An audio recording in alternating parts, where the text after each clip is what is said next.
අවෙමි භවයේ පතා ආයෙමි හිමියනේ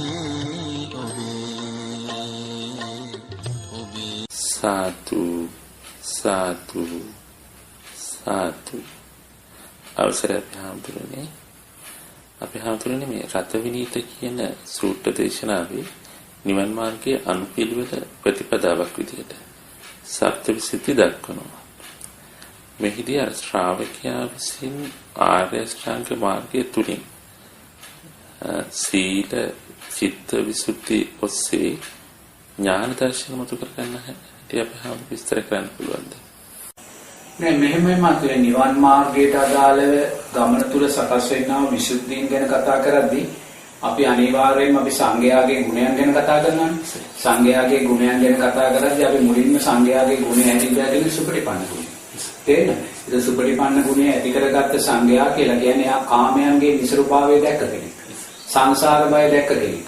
ගිහි ජීවිතයේ තියෙනා වූ පරිබෝධභාවය දැක්ක කෙනෙක්. ඒතකොට මේ ගිහි ජීවිතේ කලකිරීම නිසා ගිහි ජීවිතයේ තියෙනා වූ පරිබෝධභාවය කාමයන්ගේ නිසරුභාවය දැකලා සංසාර බය දැකන කෙනා තුල තමයි මාත්‍ය සුපටිපන්න ගුණය සකස් වෙන්නේ. ඒක සුපටිපන්න ගුණය සකස් වෙන කෙනා තුලයි උජුපටිපන්න ගුණය කියන කාරණේ සකස් වෙන්නේ. උජුපටිපන්න ගුණය කියලා බුදුරජාණන් වහන්සේ දේශනා කරන්නේ ඍතු මාර්ගය තුල ගමන් කරනවා. නිවන උදෙසා, භව නිරෝධය උදෙසා, දුක තුනී කිරීම උදෙසා තියෙන ඍතු මාර්ගය. ඒතකොට ඍතු මාර්ගය තමයි ආර්ය අෂ්ටාංගික මාර්ගය. තේරෙනවද? දැන් ඔය සියල්ලම ඔය මහත්යා කියනා වූ සීල විසුද්ධිය, උයින් එහාට තියෙන සමාධි විසුද්ධිය, මේ එහෙම නැත්නම් ප්‍රඥා විසුද්ධිය, ඔය සියල්ලම මහත්ම මේ ආර්ය අෂ්ටාංගික මාර්ගය තුලයි බැසගෙන තියෙන්නේ. හොඳද? ඒතකොට මේ ආර්ය අෂ්ටාංගික මාර්ගය තුලින් බැසගෙන තියෙන ඔය සීල සමාධි ප්‍රඥා විසුද්ධීන් මතු කරගත්ත කෙනයි සංඝයා ඥායපටිපන්න ගුණ සකස් කරගත්තයි කියන්නේ. තේරෙනවද? ඥායපටිපන්න ගුණ සකස් කරගත්තයි කියන්නේ. තේරෙනවද? ඒ ඥායපටිපන්න ගුණය ඔස්සේ තමයි සංඝයාගේ සාමිච්චපටිපන්න ගුණය සකස් වෙන්නේ. ඒතකොට මන්තානි පුත්ත මහරහතන් වහන්සේ සාරිපුත්ත මහෝත්තමයන්න් වහන්සේ ඔය සාකච්ඡාව ගෙනියන්නේ සංඝයාගේ සාමිච්චපටිපන්න ගුණය ඔස්සේ. තේරෙනවද? ඒක සංඝයාගේ සාමිච්චපටිපන්න ගුණය ඇති කරන්න හේතුනේ කුමක්ද? සංඝයාගේ ඥායපටිපන්න ගුණය. හොඳද? ඒතකොට ඥායපටිපන්න ගුණයට තමයි ඔය සීල විසුද්ධි, සමාධි ප්‍රඥා විසුද්ධි ගොනු වෙලා තියෙන්නේ. තේරෙනවද? ඒකයි ඵලය. හොඳද? ඒතකොට ඥායපටිපන්න ගුණය සකස් වුනේ කුමක් නිසාද? උජුපටිපන්න ගුණය නිසා. තේරෙනවද? එහෙනම් උජුපටිපන්න ගුණය කියන්නේ මොකද? ආර්ය අෂ්ටාංගික මාර්ගය කියන ඍතු මාර්ගය. තේරෙනවද? ඍතු මාර්ගය. ඒතකොට මේ ආර්ය අෂ්ටාංගික මාර්ගයේ තියෙන ඍතු මාර්ගය තුල මහත්වෝ නිරේතුව බුදුරජාණන් වහන්සේ සම්මා දිට්ඨි, සම්මා සංකප්පයන් ඒ ආකාරයෙන් ආර්ය අෂ්ටාංගික මාර්ගය අපිට දේශනා කරනවා. තේරෙනවද? ඒතකොට ආර්ය අෂ්ටාංගික මාර්ගයේ වැඩිම තුල මුලින්ම අපි සම්මා දිට්ඨියෙන් සහ සම්මා සංකප්පයන්ගෙන් පරිපූර්ණ භාවයටපත් වෙනවා. ඒ කියන්නේ ලෞකික ප්‍රඥාවෙන් පරිපූර්ණ භාවයටපත් වෙනවා. මාර්ගය හඳුනා ගැනීමේ ප්‍රඥාව. තේරෙනවද? ඒක මේ සීලය හඳුනා ගැනීමේ ප්‍රඥාව. සමාධිය හඳුනා ගැනීමේ ප්‍රඥාව. ප්‍රඥා මේ ලෝකෝත්තර ප්‍රඥාව එහෙම නැත්නම් ආර්ය ප්‍රඥාව හඳුනා ගැනීමේ ලෞකික ප්‍රඥාවෙන් අපි මුලින්ම පරිපූර්ණ භාවයටපත් වෙනවා. තේරෙනවද? ඒ අපි නගින පළවෙනි රටේ වෙන්න පුළුවන්. තේරෙනවද? අපි ධර්ම මාර්ගයේ තුල නිවන කියන ගමනාන්තයට යන්න නගින පළවෙනි රටේ. ඒ පළවෙනි රටේදී අපි ලෞකික ප්‍රඥාවෙන් පරිපූර්ණ වුණා. ඒතකොට ලෞකික ප්‍රඥාවෙන් පරිපූර්ණ වෙද්දී අපි සම්මා දිට්ඨිය, සම්මා සංකප්පෙන් පරිපූර්ණ කෙනෙක් බවට පත් වෙනවා. තේරෙනවද? ඒතකොට මේ සම්මා දිට්ඨිය සහ සම්මා සංකප්පයන්ගේ පරිපූර්ණභාවය කියන්නේ අපි මේ නැග්ගා වූ පළවෙනි රතෙන් බහින තැන ඊළඟ රතේ ලැස්ති. ඒ කියන්නේ සම්මා වාචා කම්මන්තෝ ආජීවෝ. සීලයෙන් රතේ ලැස්තිලා තියෙනවා. තේරෙනවද? අර රතෙන් බැස්සා සීලයෙන් රතේට නැග්ගා. තේරෙනවද? ඊට පස්සේ සීලය කියන්නේ රත තුන් රතේට නැගලා අපි සීලෙන් ශක්තිමත් භාවයට පත් වෙනවා. ඒතකොට සීලෙන් ශක්තිමත් භාවයට පත් වෙන්න අවශ්‍ය පෝෂණය අපිට ලබා දුන්නේ කවුද? අර මුල් රතේ. සම්මා සාදිට්ඨි, සම්මා සංකප්ප විසින් අවශ්‍ය ධර්මය අපිට ලබා දීලා තියෙනවා. තේරෙනවද? එතකොට අපි සම්මා වාචා කම්මන්තෝ ආජීවෝ කියන මෙන්න මේ රතේට නැගලා දැන් අපි සීලේ පරිපූර්ණභාවය සකස් කරගන්නවා. තාම විසුද්ධි මට්ටමට ගියේ නැහැ. තාම මේ සීලේ විසුද්ධිය විසුද්ධි මට්ටමට තාම ගියේ නැහැ. තාම දැන් අපි මේ බේරතේ යනවා. ඊට පස්සේ ආ සීලෙන් පරිපූර්ණභාවයටපත් වුණාට පස්සේ එයා සම්මා වායාමෝ, සම්මා සති, සම්මා සමාධිය තුලින් නොවන මහත්යෝ එයා සමාධිය කියන රටේට කොට නැගුණා. ගොඩනැගලා දැන් සාම්මේ ලෞකික ප්‍රඥාවත් එතනින් ගියාම සීලයක් උපයෝගී කරගෙන සමාධිමත් භාවය සකස් කරගන්නවා. තේරෙනවද? සමාධිමත් භාවය සකස් කරගත්තා. තේරෙනවද? දැන් මේ ආරෂ්ඨාංගික මාර්ගයම මේ කළා දුන්නේ යන වෙන පිට මාර්ගය නෙමෙයි. උන්වහන්සේ ඉන්නේ ආරෂ්ඨාංගික මාර්ගය තුල. ඒතකොට මේ ආරෂ්ඨාංගික මාර්ගය තුලින් සම්මා දිට්ඨි සම්මා සංකප්ප කියන රතේට නැගලා උන්වහන්සේ ලෞකික ප්‍රඥාව කියන කාර්යයෙන් ශක්තිමත් වුණා. ඒ රතෙන් බැහැලා උන්වහන්සේ බහින තැන ඊළඟ රතේ සූදානම් සීලයට අදාළ සම්මා වාචා කම්මන්තෝ ආජීවෝ කියන රතේට නැග්ගා. එයා සීලෙන් පරිපූර්ණ භාවයටපත් වුණා. එතනින් බහිද්දිම මහත්යෝ සම්මා වායාමෝ සම්මා සති සම්මා සමාධි කියන සමාධියට අදාළ වාහනේට නැග්ගා. තේරෙනවද? නැගලා දැන් ගමන යනවා. තේරෙනවද? දැන් මේ ගමනට යද්දී මහත්යෝ එයා සද්ධාවෙනු සීලෙනු මේ සමාධියනු ලෞකික ප්‍රඥාවෙනු ශක්තිමත් කෙනෙක්. තේරෙනවද?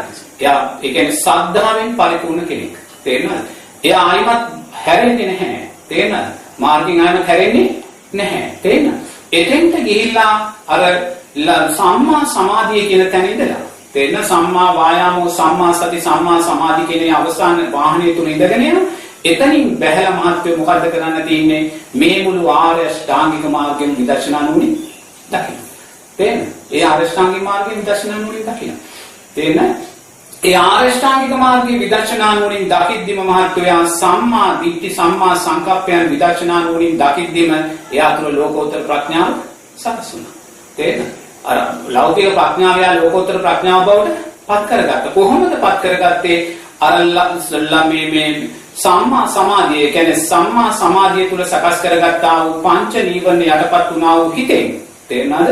පංච නීවරණ යටපත් වුණා වූ හිතෙන් එයා දැන් මුළු ආරෂ්ඨාංගික මාර්ගයේ විදර්ශනා නුවණින් දකින්න. තේරෙනවද? ඒ දකිද්දී දැන් සම්මා දිට්ඨි සම්මා සංකප්පයන් දෙකම යා විදර්ශනා නුවණින් දකිනවා. තේරෙනවද? විදර්ශනා නුවණින් දැකලා යා බුදුරජාණන් වහන්සේ ධර්ම රත්නය සංඝ රත්නය කියන අනිත්‍ය වූ ධර්මයන් කියලා එයා දකිනවා. තේරෙනවද?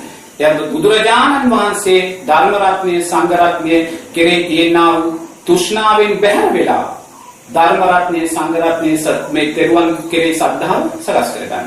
තේරෙනවද? එයා සද්ධාව තුල ඉන්නවා. නමුත් එයා දන්නවා සද්ධාවත් කියන්නේ අනිත්‍ය වූ ධර්මතාවයක් කියලා. තේරෙනවද? සද්ධාව තුල හිඳිමින් සද්ධාවේ අනිත්‍යභාවය දකිනවා. තේරෙනවද? බුදුරජාණන් වහන්සේ කෙරේ සද්ධාව තුල ඉඳිමින් සද්ධාව අනිත්‍යභාවය දකිනවා. ධර්ම රත්නය කෙරේ සද්ධාව තුල ඉඳිමින් ධර්ම රත්නයේ අනිත්‍යභාවය දකිනවා. සංඝ රත්නය කෙරේ සද්ධාවෙන් හිඳිමින් සංඝ රත්නයේ අනිත්‍යභාවය දකිනවා. මෛත්‍රිය තුල ඉඳිමින් මෛත්‍රිය කියන්නේ තංච සංස්කාරය කියලා දකිනවා. අවිහිංසාව තුල හිඳිමින් අවිහිංසාව කියන්නේ තනිත්ව සංස්කාරය තුල දකිනවා.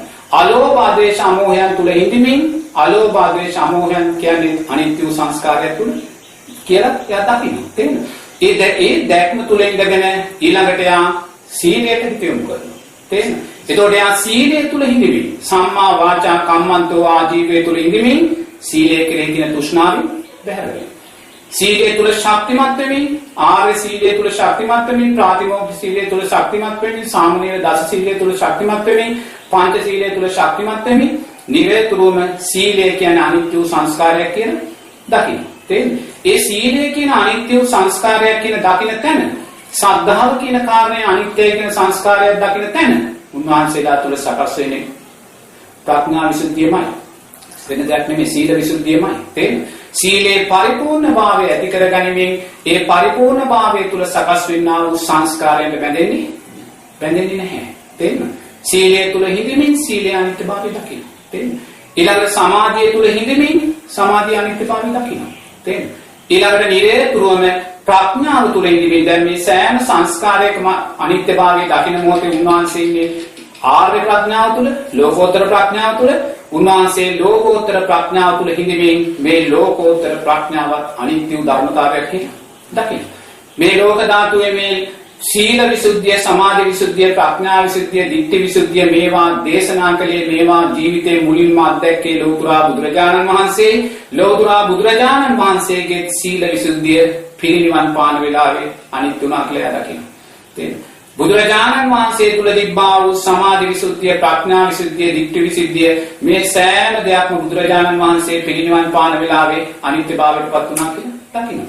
ඔය සාකච්ඡාවට මුල් වුණා වූ මන්තානිපුත්ත තිස්ස මහරහතන් වහන්සේගේ සාරිපුත්ත මහරහතන් වහන්සේ තුල තිබ්බ සීල විසුද්ධිය, සමාධි විසුද්ධිය, ප්‍රඥා විසුද්ධිය පිරිනිවන් පාන වෙලාව යන්නේ තුනයි කියලා දකින්න. තේරෙනවද? ඉතින් ඒ දකින්න මොහොතක් පාසා මහත්යෝ නිරේතුරුවම මාර්ගයට අදාළව තව විදර්ශනානුවමයි අපි තුල වෙන්නේ. තේරෙනවද? ඒ නිසා අපි ඔය ditthi විසුද්ධි, සීල විසුද්ධි, ප්‍රඥා විසුද්ධි ඔය කුමන විසුද්ධිය ගැන කතා කළත් මහත්යෝ ඔය සෑම විසුද්ධියක්ම ආර්ය ශ්‍රාංගික මාර්ගයේ තුල බැසගෙන තියෙනා වූ ධර්මතාවයන්මයි.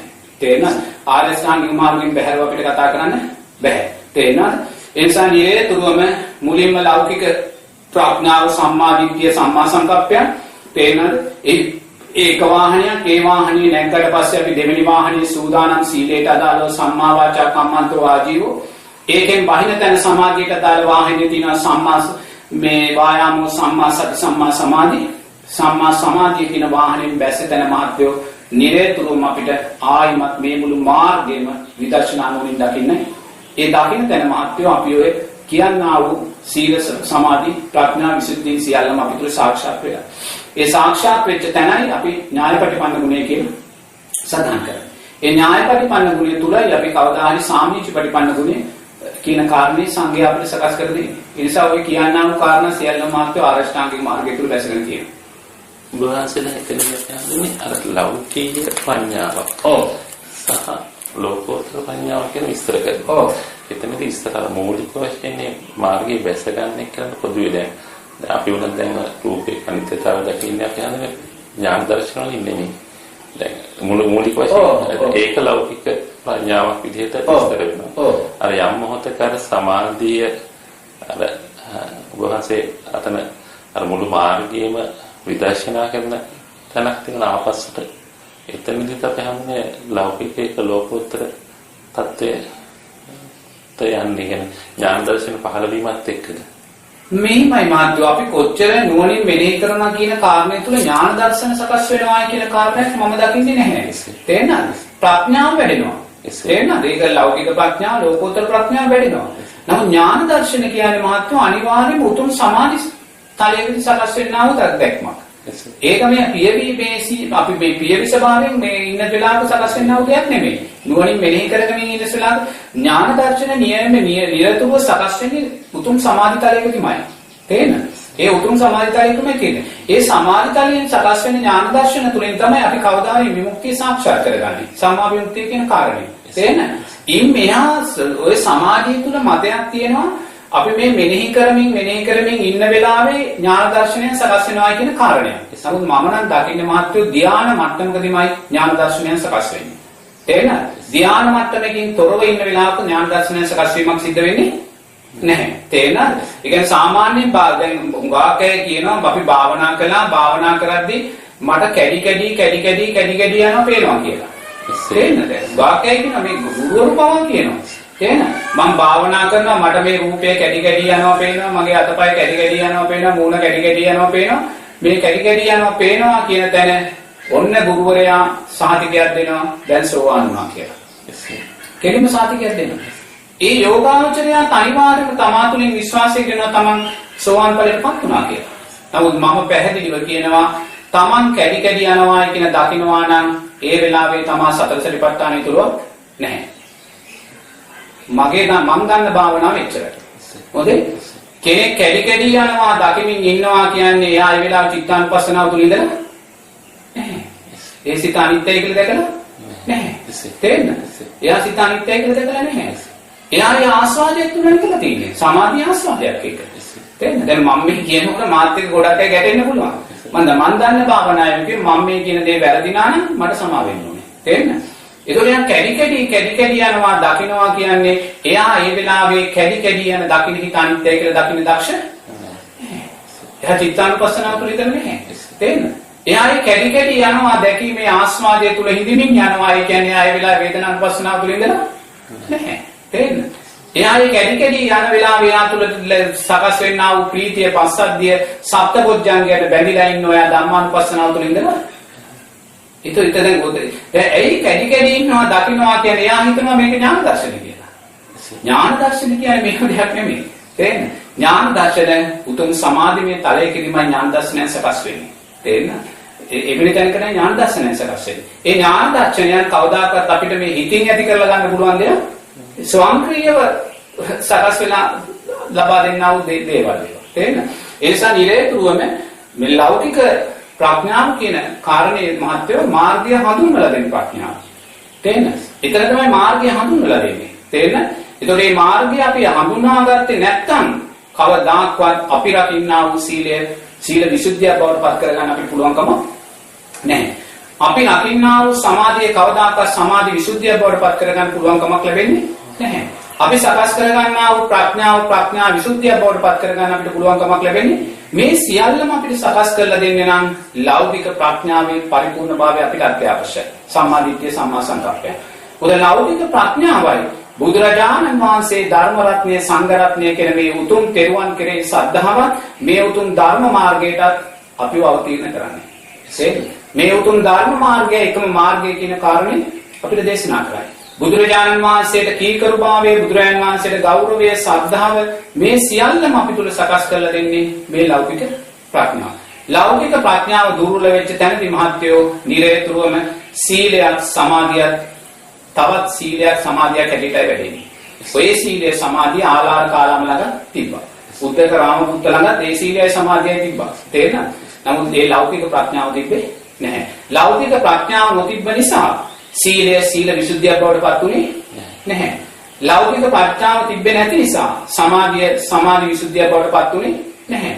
ලෞකික ප්‍රඥාව තිබෙන්නේ නැති නිසා ප්‍රඥා විසුද්ධිය ගැන කතා කරන්න අවශ්‍යතාවයක් නැතිබේ නැහැ. ඒ නිසාම දිට්ඨි විසුද්ධියෙන් පරිපූර්ණ භාවයට පත් උනේ නැහැ. සක්කාය දිට්ඨිය තුල බැසගෙනයි ක්‍රියාත්මක වුනේ. සීලය තුල මම සීලය තුල ඉන්නවා. ඒ සීලය තුල මම ඉන්නවා, මා තුල සීලය තියෙනවා, සීලය තුල මගේ ආත්මය තියෙනවා, ඒ ආත්මය තුල මම බැසගෙන ඉන්නවා කියන සීලය තුල හිඳමින් සීලය කෙරෙහි තෘෂ්ණාවෙන් හිටියා. සමාධිය තුල ඉඳමින් සමාධිය කෙරෙහි තෘෂ්ණාවෙන් සිටියා. තේන් රූපාවචර බ්‍රහ්මතල, අරූපාවචර බ්‍රහ්මතල, පළවෙනි, දෙවෙනි, තුන්වෙනි, හතරවෙනි මේ සමාධි මේවා මගේ කරගෙන නිත්‍ය වශයෙන් අරගෙන මේවා තුල ආත්මයක් තියෙනවා, ඒ ආත්මය තුල මම ඉන්නවා, ඒ තුල මගේ සැනසීම තියෙනවා, ඒ තුල මගේ නිවන තියෙනවා කියලා මේවා තුල බැසගෙන හිටියා. තේන්න මේවා විදර්ශනාවෙන් දැක්කේ විදර්ශනාවෙන් නොදැක්ක නිසා සීල විසුද්ධිය බවට පත් උනේ නැහැ. සමාධි විසුද්ධිය බවට පත් උනේ ඇයි එහෙම උනේ? ඒගොල්ලෝ සීලය කියන වාහනයට නැග්ගේ, සමාධිය කියන වාහනයට නැග්ගේ, සම්මා දිට්ඨි සම්මා සංකප්ප කියන වාහනයට නැගලා නෙමෙයි. මුල් වාහනේ අතහැරලායි දෙවෙනි වාහන වලට ගොඩ උනේ. ඒ නිසා මුල් වාහනේ ලැබෙන ආభాෂය ඒගොල්ලන්ගේ ජීවිතේට ලැබුණේ. ඒ නිසා මේවා විසුද්ධිය බවට පත් උනේ නෑ. හුදු සීලයක්, හුදු සමාධියක් බවට ඒව මිච්ඡා ප්‍රඥාව බවට පත් උනේ. ඒතරට මෙහෙම විස්තර කළා. ලෞකික ප්‍රඥාව යම්තාක් අපට මාර්ගයේ මෙහෙ මාර්ගය හරියට පැහැදිලි කරලා පෙන්නනවා. මාර්ගය මේක, මාර්ගය නොවනදී මේක කියලා. එතන ඉඳන් අර ඒ தත්ත්වය දක්වා ලෞකික ප්‍රඥාවට උදව් වෙනවා. මඟ නොමඟ පෙන්නන්නේ. එතනින් පස්සේ මඟ වැඩෙනකොට තමයි අර කියන ලෝකෝත්තර මේ ප්‍රඥාව කියන ඥාන දර්ශනත් සමග මේක අවබෝධය සඳහා යන්නේ. නෑ ලෞකික ප්‍රඥාව තුළ ලෞකික ප්‍රඥාව වැඩුණා කියන කාරණේ තුළ ලෝකෝත්තර ප්‍රඥාව සකස් වෙන්නේ නෑ. ඒක තේරුම් ගන්න ඕනේ. ඒතකොට ලෞකික ප්‍රඥාව තුළ ඉඳගෙන අපි පසු කරගෙන යන මාර්ගයක් තියෙනවා. ඒ ලෞකික ප්‍රඥාවට අදාළ වෙන්නේ සම්මා දිට්ඨි සම්මා සංකප්ප. දැන් මෙතනදී අපි පරිපූර්ණ භාවයට පත් වුණා. දැන් ලෞකික ප්‍රඥාවෙන් පරිපූර්ණයි. ඒ ලෞකික ප්‍රඥාව කියන්නේ මොකද්ද? තෙරුවන් කෙරෙහි වූ ශ්‍රද්ධාව. බුදුරජාණන් වහන්සේට ඉහළින් යන කෙනෙක් නැහැ. බුදුරජාණන් වහන්සේ දේශනා කළ ධර්මයට අදාළ වෙන ධර්මයක් නැහැ. ඒ කියන්නේ මෙතනින් අපි දැන් පරිපූර්ණ භාවයටපත් වෙනවා. යා කර්මඵල තුල විශ්වාසය එනවා. යා දැන් දන්නවා යහපත් දෙයක් කළොත් යහපත් විපාකයක්, අයහපත් දෙයක් කළොත් අයහපත් විපාකයක් කියලා යා දන්නවා. එයා දන්නවා මැරිලා නැවත පරිත්‍සම්පන්න උපතක් තියෙනවා කියලා එයා දන්නවා. එයා දන්නවා මටත් මේ ජීවිතේ සෝවාන් ඵලයටපත් වෙන්න පුළුවන් කියන විශ්වාසය එයා දන්නවා. එයා දන්නවා මට මේ ජීවිතේ දෙවියෙක් බ්‍රහ්මයෙක් වෙන්න පුළුවන් කියන විශ්වාසය එයා දන්නවා. එයා දන්නවා අම්මා තාත්තාගේ ගුණයන් පිළිබඳ විශ්වාසය. ඒතර මේ විශ්වාසයන් තුළ ඉඳගෙන නිරේතුරුව යා සම්මා සංකප්පයෙන් පරිපූර්ණ වෙනවා. එයා කේන්ති ගන්නේ නැහැ. එයා කාටවත් හිංසා කරන්නේ නැහැ. එයා ලෝභ දේශ මොහෙන් වඩන්නේ නැහැ. ඒකෙන් මේකෙන් පරිපූර්ණ වෙච්ච තැනයි මහත්යෝ එයා සම්මා වාචා කම්මන්තෝ ආජීවයෙන් ගොඩට යන්නේ. ඒ ගොඩට ගියා කියලා දැන් සීල විසුද්ධියක් සකස් වෙන්නේ නැහැ. එයා සීලේ පරිපූර්ණභාවය සකස් කර ගන්නවා. එයා සීලේ විදර්ශනානුමින් දකින්න දක්ෂ. මොකද ඊට අදාළ සමාධිය තාම යාට නැහැ. තාම යාට සමාධිමත් හිතක් නැහැ. තේරෙනවද? තාම යා මේවා ජීවිතයට එකතු කරගනින් මේ සංස්කාරයන්ගේ නිත්‍යභාවය දකින්න යන්නේ. තේරෙනවද? එයා මේ සංස්කාරයන් තුල බැසගෙන ඉන්නවා. බැසගෙන ඉන්නවා. එයා මේ සංස්කාරයන් අනිත්‍ය කියලා තාම දකින්නේ නැහැ. තේරෙනවද? තාම දකින්නේ යාට ශක්තිමත් භාවය ඇවිල්ලා නැහැ. එතකොට දැන් මෙතන සම්මා වාචා කම්මන්තෝ ආජීවයන් කියන සීමාවත් ඉස්සරහට යද්දී අන්න තීරණාත්මක තැන එනවා සම්මා වායාමෝ සති සමාධි. අන්න සමාධියට අදාළ අංගය තුන වැඩිනවා. මේ සමාධියට අදාළ අංග තුන වැඩිද්දී නුවණින් මෙනෙහි කිරීමේ නුවණින් දැකීමේ ශක්තිය එයාට සකස් වෙනවා. මොකද එච්චර වෙලා එයා තුළ පංච නීවරණ සහිතවයි ආන්නේ. පංච නීවරණ සහිතවයි ඉන්නේ. ඒතර පංච නීවරණ තුනී කරලා එයාට සතිය සකස් කරලා දෙන්නේ. අනිවාර්යයෙන්ම මේ සකස් කර ගන්නා වූ මේ සමාධිය තුළ. ඒතකොට සතියෙන් තොරව අපිට කවදාකවත් ධම්මවිදයේ බොජ්ජංගයක් ගැන හිතන්න බැහැ. සතියෙන් තොරව කවදාකවත් ධම්මවිදයේ බොජ්ජංගයක් කියන්නේ ධර්මයට අදාළ වේ කියන අනිත්‍ය සංඥාවට අදාළව යමක් හිතන්න බැහැ. විදර්ශනාවට අදාළව යමක් හිතන්න බැහැ. එසා විදර්ශනාවට අදාළව ධම්මවිදයේ බොජ්ජංගයේ වැඩෙන්න නම් අනිවාර්යයෙන්ම යා තුළ සති සම්බොජ්ජංගය වැඩෙන්න ඕනේ. ඒතකොට සති සම්බොජ්ජංගයේ වැඩෙනා කියන්නේ අනිවාර්යයෙන්ම අපි තුළ අනිවාර්යයෙන්ම අපි තුල සප්තබොධ්‍යංගය වෙන්න. සප්තබොධ්‍යංගේන ආරම්භය සකස් වෙලා. එහෙනම් ආරම්භය සකස් වෙනවා නම් සතිය සීයේ වැඩෙන්න ඕනේ. සතිය සීයේ තාම දුර්වල නම් අපි තාම ඉන්නේ පංච නීවරණ තුල. තේරෙනවද? පංච නීවරණ තුල. ඒතර පංච නීවරණයන් තුල ඉඳගෙන කවදාකවත් අපිට ආස්වාදයේ අනිත්‍යභාවය දකින්න බැහැ. එයා සද්ධාවෙත් ආස්වාදයට යට වෙනවා, සීලෙත් ආස්වාදයට යට වෙනවා, සමාධියත් ආස්වාදයට යට වෙනවා. නමුත් එයා තුළ ලෞකික ප්‍රඥාව තියෙනවා.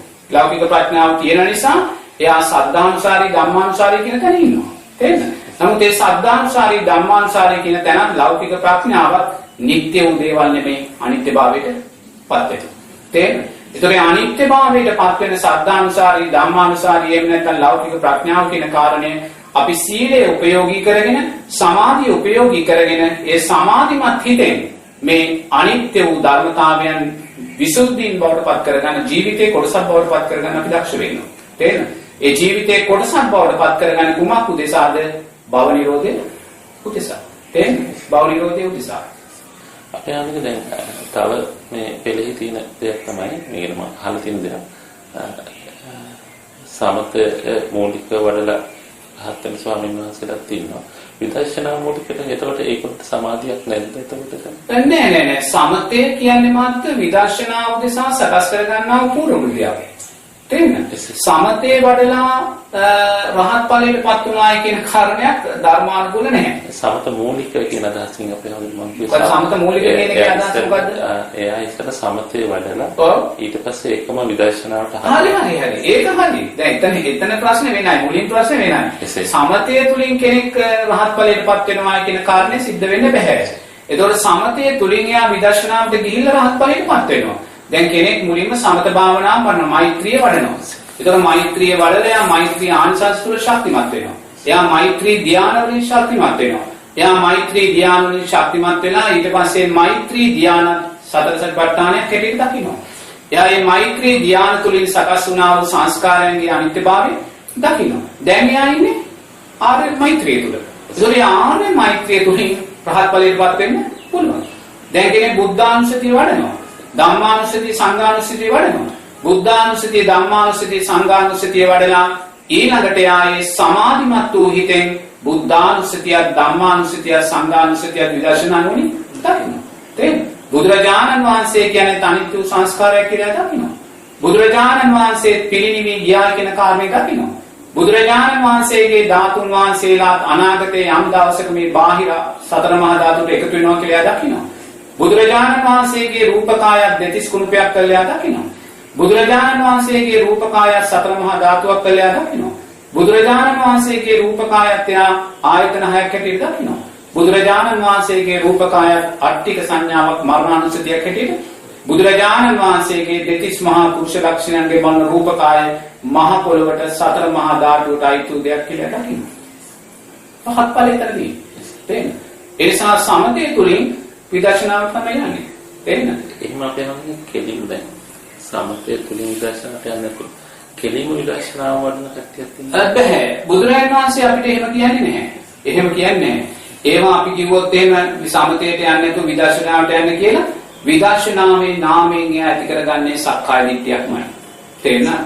භාවනා කරන්නේ ඉස්සෙල්ලා නිවන් දකින්නේ ඉස්සෙල්ලා රහත් වෙන්නේ ඉස්සෙල්ලා සද්ධාව ඇති කරගන්නවා. තේරෙනවද? සද්ධාවෙන් තොරව මුකුත් අපිට කරන්න බෑ. සද්ධාව කියන්නේ බුදුරජාණන් වහන්සේ දේශනා කළ වූ මාර්ගය තුල ගමන් කරනවා. තේරෙනවද? බුදුරජාණන් වහන්සේ මුලින්ම ලෞකික ආරෂ්ඨාංගික මාර්ගය දේශනා කරන්නේ. දෙවනව තමයි ලෞකික මාර්ගයේ විදර්ශනා මාර්ගය බවට පත් කරගන්නේ. එසා අපි දැන් කොහොමද කියන පින්වත් මහතුරු ස්වාමීන් වහන්සේලා ඉන්නවා. සමතේ අවශ්‍ය නැහැ අපි කෙලින්ම විදර්ශනාවට යන්නේ කියලා. ඉතින් එවැනි තැනකදී ඉතින් මට නම් දකින්නේ සද්ධාවේ දුර්වලභාවය. තේරෙනවද? ඒ නිසා අපි නිවන් දකින්නේ ඉස්සෙල්ලා රහත් වෙන්නේ ඉස්සෙල්ලා සෝවාන් වෙන්නේ ඉස්සෙල්ලා මුලින්ම සද්ධාව ඇති කරගන්නවා. සද්ධාව කියන්නේ බුදුරජාණන් වහන්සේට කීකරු භාවය. ඒතර බුදුරජාණන් වහන්සේට අපි කීකරු නැත්නම් ඒ නැති මොහොතක් පාසා අපි කරන සෑම භාවනාමය ව්‍යායාමයක් පාසාවම අපි වඩා ගන්න සක්කාය දිට්ඨිය. සක්කාය දිට්ඨිය. මොකද බුදුරජාණන් වහන්සේ ඕනෑම අවස්ථාවකදී හැමෝටම ගැළපෙන ආකාරයෙන් තමයි මේ ධර්මයෙන් වක්ලාට දේශනා කරන්නේ. තේරෙනවද? එහෙම නැතුව අපි හිතනවා නන්නේ අපි ප්‍රඥාවෙන් ඉහළයි කියලා එතන තියෙන දුර්වලභාවයක්. මොකද හැම වෙලාවෙම එවැනි කෙනෙක් ඉන්න පුළුවන් සාංශාරික පුරුදු මත. සාංශාරික අපි පුහුණු කළාම දේවල් තියෙනවනේ. ගිය ජීවිතේ නතර කළාම තැන් තියෙනවා. තේරෙනවද? එවැනි තැනක ඉඳන් එයාට දැනීම සකස් වෙන්න පුළුවන්. නමුත් මේ දැනීම සකස් වුණ කෙනා හැම වෙලාවෙම එයා සමාජයේ පූර්වාදර්ශයක් වෙන්න කෙනෙක්. තේරෙනවද? එයා සමාජයේ පරමාදර්ශයක් වෙන්න කෙනෙක්. එයාට පුළුවන් කියලා එයා බුදුරජාණන් වහන්සේට බෑරව ධර්ම විග්‍රහ කරන්නේ. එයාට පුළුවන් වෙන්න පුළුවන්. නමුත් බුදුරජාණන් වහන්සේ පිරිනිවන් පාන මොහොතේ අර පිරිනිවන් මංචකයේ සැතපීලා පළවෙනි ධ්‍යාන සම්පදිනවා, දෙවෙනි ධ්‍යාන සම්පදිනවා, තුන්වෙනි ධ්‍යාන සම්වර්ධනවා, හතරවෙනි ධ්‍යාන සම්වර්ධනවා, ආකාසායතනේ නේව සංඥා නාසඤ්ඤා කොහොම ගිහිල්ලා මොහොතක් නිරෝධ සමාපත්තිය සම්වැදිලා තමයි ආයිමත් මේ ධ්‍යාන වලින් පල්ලෙහාට මට්ටමකට බහැලා පිරිනිවිලා. තේරෙනවද? එතනින්ම බුදුරජාණන් වහන්සේ අපිට යම් පාඩමක් කියලා දෙන්නේ. ඒතර බුදුරජාණන් වහන්සේට ඔය ඔක්කොමඩම යන්නේ නැතුව එක ශ්‍රේණියෙන් අරූපාවචර ධ්‍යාන ශක්තිය නැති කර ගන්න පුළුවන්. උන්වහන්සේගේ සමාධිමත් ශක්තිය නිසා. නමුත් උන්වහන්සේ මාත්‍රේ වැරදි පූර්වාදර්ශයන් සමාජයට දෙන්නේ දුන්නා නම් අපි ඒව කරන්න ගිහිල්ලා අපි අනාථයි. තේරෙනවද? බුදුරජාණන් වහන්සේට මේ දේවල් කරන්න පුළුවන් වුණා. උන්වහන්සේ කරන්න පුළුවන් කියන කාරණේ තුලින් කරලා පෙන්වන්නේ නැහැ. උන්වහන්සේ සමාජයේ සෑම කෙනෙකුටම ආදර්ශයට ගන්න පුළුවන් මට්ටමින් තමයි ඒවා සිද්ධ කරගෙන ගියේ. ඒ නිසා පෙර පුරුදු නිසා යම් කෙනෙකුට යම් විශේෂතා තියෙන්න පුළුවන්. නමුත් මහත්ව ඒවා පූර්වාදර්ශයන් හිත අපි සමාජයට දිය යුතු නැහැ. එහෙම දුන්නොත් සමාජය පටල ගන්නවා. තේරෙනවද? යමෙක් එහෙම දෙන්න යනවා නම් එයා තුළ තියෙන සක්කාය දිට්ඨිය. එයා ධර්මයේ පිළිබඳ අවබෝධාත්මක තැනක නැහැ. තේරෙනවද? අවබෝධාත්මක සංස්කාරයන්ට අදාළ ලෝකේ දකින්නේ නැහැ. අපි හැබැයි විදර්ශනා ඥාන කියන්නේ පහළ වෙන සමාධියදී අපි හම්බෙන්නේ සමාධිය ඥාන විදර්ශනා ඥාන දර්ශන ටික පහළ වෙන්නේ. එතකොට අපි ඒ ගැන පහසු කොහොමද මෙහෙමයි ඥාන දර්ශන පහළ වෙන්නේ සමාධියදී කියන කාරණේදී එතන තායිමත් අපි ආරෂ්ඨාංගික මාර්ගයට යන්නේ. ඒතකොට ආරෂ්ඨාංගික මාර්ගයට අපි ගිහිල්ලා අපි ලෞකික ආරෂ්ඨාංගික මාර්ගයේ ආවර කරලා අපි ඊට පස්සේ ලෝකෝත්තර මාර්ගයේ වැඩනට පස්සේ ඒ ලෝකෝත්තර මාර්ගය තුල අපි අවසානයේ ඉන්නේ කොතෙන්ද? ආර්ය සමාධිය කියන තැනට. තේරෙනවද? ආර්ය සමාධිය කියන තැනට. දුරිය ආර්ය සමාධිය කියන තැනදී අපි මොකක්ද අපි අවබෝධ කරලා තියෙන්නේ? සද්ධාව අනිත්‍ය ධර්මතාවය. සීලය අනිත්‍ය ධර්මතාවය. සමාධිය අනිත්‍ය ධර්මතාවය. ප්‍රඥාව අනිත්‍ය ධර්මතාවය. ඒ නිසා බුදුරජාණන් වහන්සේ දේශනා කරනවා ඔබ ආර්ය අෂ්ටාංගික මාර්ගයේ තියෙන පවුරු උපයෝගී කරගෙන ගඟෙන් එතර වුණාට පස්සේ පවුරවත් උස්සගෙන යන්න එපා. පවුරු උස්සගෙන යන්න එපා කියන්නේ මොකද්ද? සද්ධාව උස්සගෙන යන්න එපා. සීලය උස්සගෙන යන්න එපා. සමාධිය උස්සගෙන යන්න, ප්‍රඥාව උස්සගෙන යන්න එපා. මේවා අපිට අයිති දේවල් නෙමෙයි. අනිත්‍ය වූ සංස්කාරයන් විතරයි. මේ අනිත්‍ය වූ සංස්කාරයන් ඔබ පිළිනිවි යන මොනකට ආවර වෙලා යයි. තේරෙනවද? ඒ නිසා පහුරවත් හිසේ තියාගෙන යන්න එපා. ඒකත් අතහැරලා යනවා යන්න කියලා බුදුරජාණන් වහන්සේ කියන්නේ පහුරක් අතරින් කියන කාරණේ නෙමෙයි. ඒ කියන්නේ ආර්ය අෂ්ටාංගික මාර්ගයත් සද්ධාවත් සීලයත් සමාධියත් ප්‍රඥාවත් කෙරේ තියෙන තෘෂ්ණාව අතහැරලා යන්න කියන කාරණේ. තේරෙනවද? එතනයි කියන්නේ. ඒතර අපි හඳුනන්නේ ඥාන දර්ශන සම්බන්ධයෙන් කොහොමද? ඔය ඥාන දර්ශන කියන කාරණේ සකස් වෙන්නේ මහත්ව ආර්ය සමාධිය තුනේ අපි ඥාන දර්ශන සකස් කරගන්නේ. තේරෙනවද? ඉතින් ඥාන දර්ශන තුලින් අපි දකින්නේ වෙන දෙයක් නෙමෙයි. මේ සංස්කාරයන්ගේ අනිත්‍යභාවය. තේරෙනවද? මොකද අපි කවදා හරි ඔය සියල්ල වඩලා අපි අවබෝධ කරගන්නේ පංච උපාදානස්කන්ධයේ අනිත්‍යභාවයනේ. ඒතර පංච උපාදානස්කන්ධයේ අනිත්‍යභාවය ඥාන දර්ශන තුලින් අපි දකින්නවා කියන්නේ ඥාන දර්ශන තුලින් රූපේ අනිත්‍යභාවය දකින්නවා. මොකද මේ පංච උපාදානස්කන්ධයේ බීජමය අවස්ථාව තමයි ආධ්‍යාත්මික රූපේ බාහිර රූපය. ආධ්‍යාත්මික රූපෙන් බාහිර රූපයෙන් තොරව පංච උපාදානස්කන්ධයක් ගැන කතා කරන්නේ නැහැ. ඒතකොට ආධ්‍යාත්මික රූපේ බාහිර රූපේ තිබිලා වැඩකුත් නෑ අනිවාර්යයෙන්ම විඥානය වැසගෙන තියෙනවා. ඒ නිසා ඕනෑම රහත් ඵලයටපත් වෙන භික්ෂුවක් ඥාන දර්ශන තුලින් රූපයත් විඥානයත් කියන කාරණේ නිත්‍ය වශයෙන්ම අවබෝධ කරගත යුතුයි. තේරෙනවද? මොකද ඉන් තොරව කවදාකවත් පංච උපාදානස්කන්ධයේ අවබෝධයක් කියන කාරණා සිද්ධ වෙන්නේ අනිත්‍ය බව අවබෝධ වෙන්නේ නැහැ. මොකද පංච උපාදානස්කන්ධයේ බීජමය අවස්ථාව සකස් වීමේ මූල බීජය තමයි රූපයත් විඥානයත් කියන කාරණා. ඒ නිසා ඥාන දර්ශන තුලින් අනිවාර්යෙන්ම මේ ආර්ය ශ්‍රාංගික මාර්ගය තුල සකස් වෙන්නා වූ ආර්ය සමාධිය තුල තේරෙනවද? ඒතකොට ආර්ය සමාධිය ආර්ය ශ්‍රද්ධාවෙන් ආර්ය සීලෙන් පෝෂණය වෙච්ච දෙයක්. ආර්ය ශ්‍රද්ධාවෙන් ආර්ය සීලෙන් පෝෂණය වෙලා සකස් වෙන ආර්ය සමාධිය අන්න මහත්යෝ ආර්ය ප්‍රඥාව බවට පත් කරලා අර ඥාන දර්ශන තුලින් රූපේ අනිත්‍යභාවය විඥානීය අනිත්‍යභාවය තමයි ඥාන දර්ශනයේ සකස් කරගන්නවා. නමුත් ඒ ඥාන දර්ශන කියන්නේ මහත්ය අපි මේ භාවනා කරලා නුවණින් මෙනෙහි කරලා මේ ඇඟ කැඩෙනවා කැඩෙනවා කියන කාරණයක් නෑ නෙමෙයි. ඒක තමයි. ඒක යක් නෑ නෙමෙයි. ඒතර ඥාන දර්ශන සකස් වෙන වෙලාවේ මහත්ය අපිට රූපය අප්‍රකටයි. තේනත් අපිට රූපය ප්‍රකට නෑ. ඒක නැත්නම් ඥාන දර්ශන සකස් වෙන්නේ අනිවාර්යයෙන්ම සමාධිමත් තලයක ඥාන දර්ශන සකස් වෙනාල රූපය අපිට අප්‍රකටයි. ඒවා සකස් වෙනා වූ ඥාන අපිට හොඳ මේක විස්තර කරන්න. ඒ රූපේ ඒක මහත්ය සමාධිය වඩන පුරුදු වෙන්න ඕනේ. මට විස්තර කරන්න බෑ. තේරෙනවද? සමාධිය වඩන පුහුණු වෙන්න ඕනේ. අපි සමාධි මේ ආනාපාන සති භාවනාව ගැන කියලා දෙනවනේ. ඒ ආනාපාන සති භාවනාවේදී අපි ආස්වාසයේ දිගභාවය, ආස්වාසයේ කෙටිභාවය, ආස්වාසයේ සංහිඳීමෙන් එහා පැත්තේ ප්‍රීතිය සැපේට යනකොට අපිට රූපේ නිරුද්ධයි. තේරෙනවද? රූපේ නිරුද්ධ වෙලා නැහැ. රූපේ නිරුද්ධ වෙලා නැහැ. රූපය අපකටයි. අපි රූපය බවට දකින්නේ ප්‍රීතිය. රූපය බවට දකින්නේ සැපය. මොකද ඒ වෙලාවේ රූපය සැපය ප්‍රීතිය බවට පත් වෙනවා. තේරෙනවද? ඒ තැනකදී ඥාන දර්ශන සකස් වෙයි. ඒතකොට ඒකෙන්දී අපිට මේ රූපය ප්‍රකට නැහැ. රූපය ප්‍රකට නැති තැන මේ මහත්යෝ මේ කැඩි බිඳි ඒවා මහත්යෝ මම නම් ධර්මයේ හැටියට දකින්නේ නැහැ. නමුත් අද සමාජයේ ඒවා දැඩි විදිහට සමාජගත වෙලා තියෙනවා. ඕනෑම කෙනෙක් සෝවාන් වෙලා කිව්වොත් එයා කියන්නේ මං කැඩි යනවා දැක්කා කියලා. මං කියනවා කෙනෙක් කැඩි යනවා දැක්කනම් එයා වුණ වශයෙන් ඒ වෙලාවේ චිත්තානුපස්සනාව තුළ ඉඳලා සතර සතිපට්ඨාන තුළ ඉඳලා නැහැ. තේරෙනවද? එයා ඒක සතර සතිපට්ඨාන යොමු කරන්න ඕනේ. කැඩි යනවා දකින්න හිත අනිත්‍යයි කියලා දැක්ක කෙනෙක් එයා ඉස්සරහට යන්න පුළුවන්. නමුත් එතන හිර වුණොත් එයා හිර වෙනවා. ඒක තමයි දැන් විදර්ශනා ඒ අවස්ථාවේ දැන් තියෙන ප්‍රීතියක් ඇති වෙනවා කියනවා. වහන්සේ ප්‍රීතියක් එතන ප්‍රීතිය කියන්නේ මාත්‍ය මෙහෙමයි. ඒක ආස්වාදයට දෙන්නෙන්ද? එතනදී නෑ දැන් මෙහෙමනේ සප්තබොජ්ජංගයන් තුල හිඳමින් සප්තබොජ්ජංගය අනිත්‍යභාවය දකිනවා. සමාධිමත් ඉතින් ඕනෑම කෙනෙක් තුල ප්‍රීතිය පස්සද්ධිය තියෙනවා. තේරෙනවද? ඒතකොට බුදුරජාණන් වහන්සේ තුල ප්‍රීතිය පස්සද්ධිය තියෙනවා. සාරිපුත්ත මහරහතන් වහන්සේ සමාධියට පත් වෙනවා ප්‍රීතිය පස්සද්ධිය තියෙනවා. ඒතකොට ප්‍රීතිය පස්සද්ධිය රහත් උනායි කියලා අපෙන් බැහැර වෙන්නේ නෑ. ප්‍රීතිය පස්සද්ධිය තුල හිඳමින් ප්‍රීතිය පස්සද්ධිය අනිත්‍යභාවය දකිනවා. තේරෙනවද? ප්‍රීතිය පස්සද්ධිය අනිත්‍යභාවය දකිනවා. තේරෙනවද? දැන් අතනදී එහෙම නෙමෙයි ධ්‍යාන මට්ටම් සකස් කරගන්න වෙලාවේ ආස්වාදයේ වඩමින් අපි යන්නේ. එතනදී ප්‍රීතිය මේ සැපේ අනිත්‍යභාවය දකින්නේ ආනාපාන සතියේදී. තේරෙනවද? ආනාපාන සතිය දකින්නේ නැහැ. දැන් විදර්ශනාවේදී අනිවාර්යයෙන්ම ප්‍රීතිය සම්ප්‍රමේ පස්සද්ධිය සකස් වෙනවා. ඒ සකස් වෙන ධර්මතාවයන්ගේ අනිත්‍යභාවය දකිමින් යා ඉස්සරහට යනවා. තේරෙනවද?